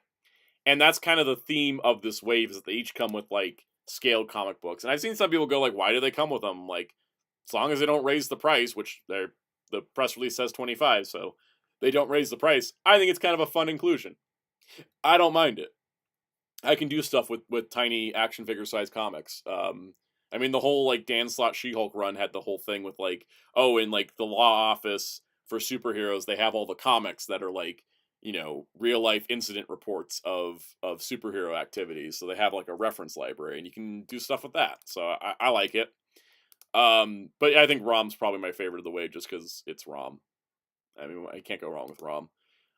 So then the next figure after this was like probably one of my most wanted, which is a brand new Daken as Dark Wolverine.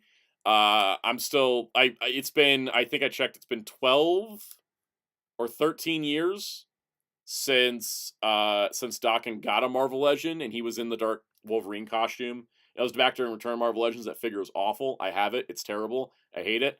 And that figure even had like a masked and unmasked variant. And so then this figure, of course, because we're in Marvel Legends where they have swappable things, you get masked and unmasked. The other thing I noticed, and nobody's talking about this because a lot of people know of this character and don't know him as well as I do. It looks like he has removable third claw.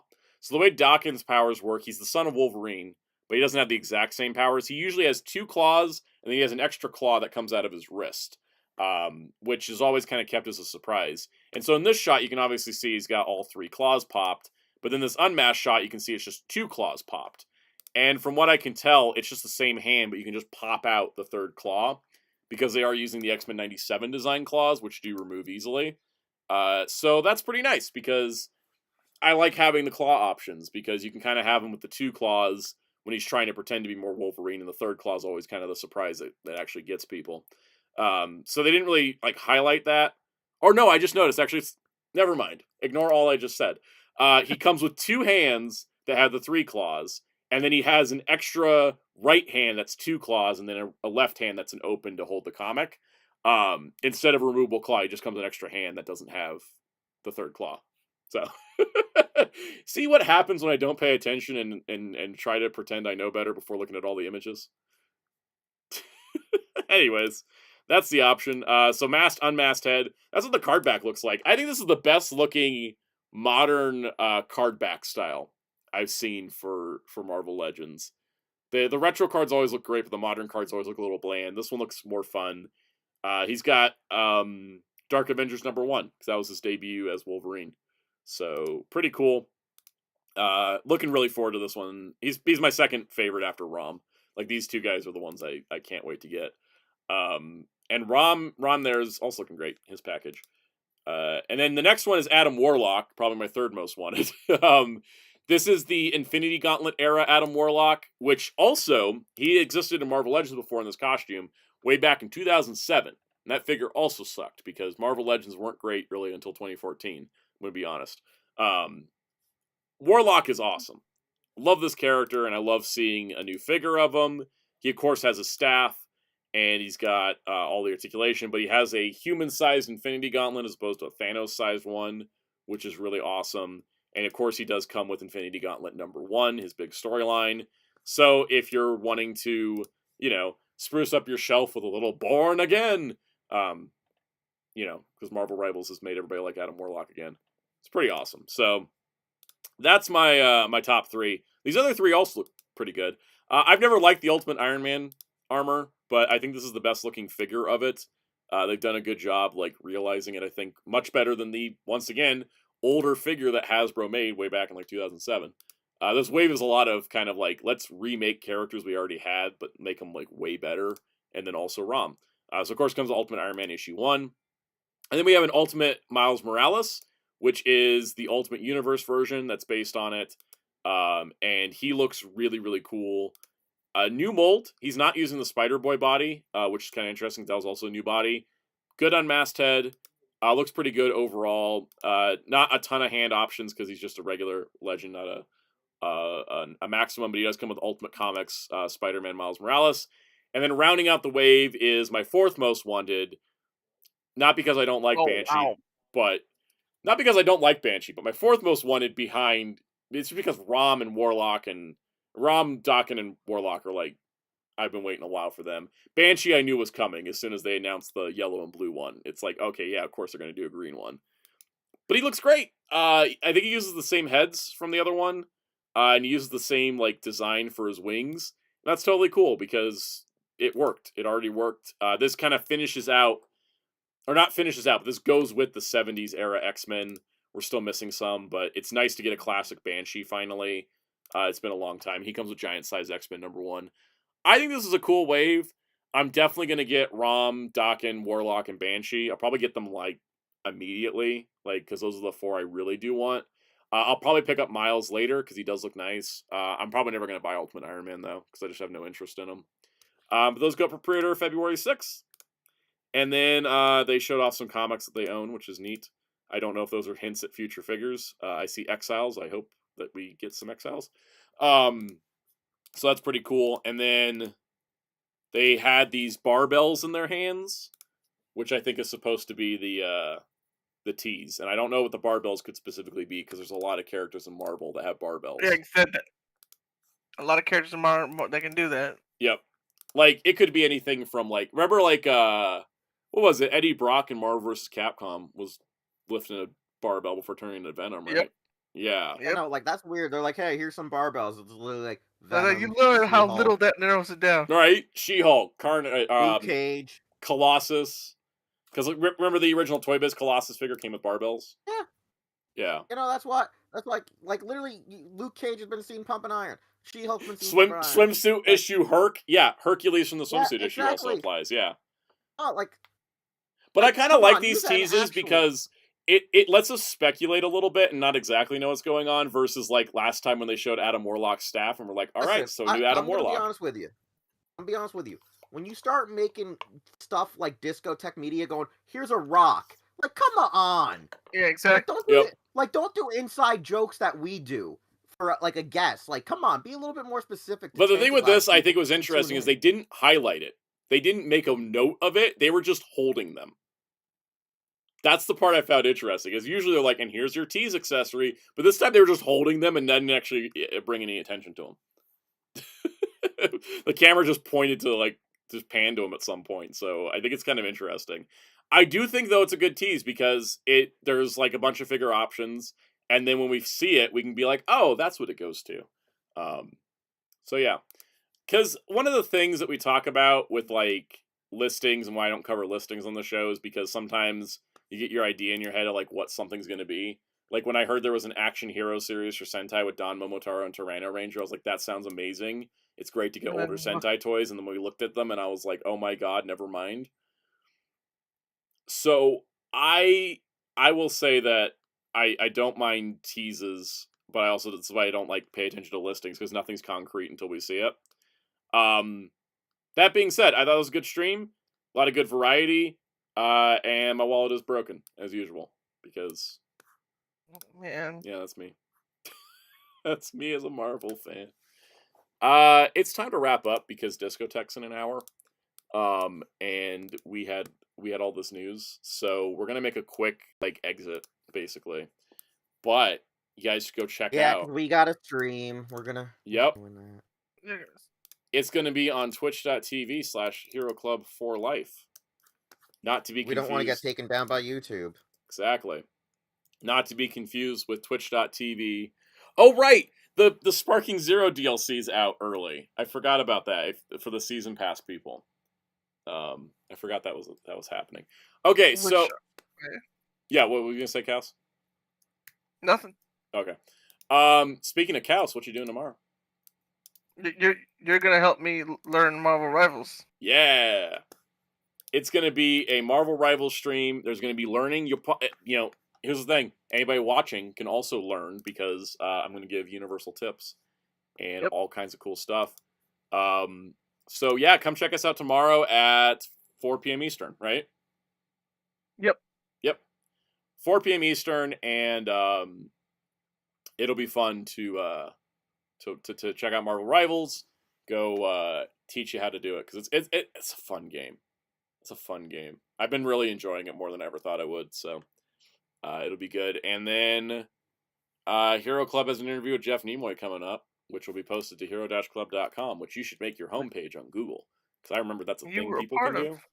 It's like you never miss an article. But also follow us on social media so that way you know when it's posted, and also join our Discord servers because we'll also tell you when it gets posted. And yeah, so good times. Stuff. Yeah, stuff and stuff, right? So good times, and yeah, we'll see y'all next week. And enjoy the videos this week. Tomorrow's my longest short I've ever made because they bumped the max runtime up to 3 minutes, so tomorrow's short's 2 minutes long. So enjoy it. And we'll be back next week with more news, more fun times, and maybe more Marvel Legends. They always seem to be announcing them. So we will talk to you guys later, and see y'all next time.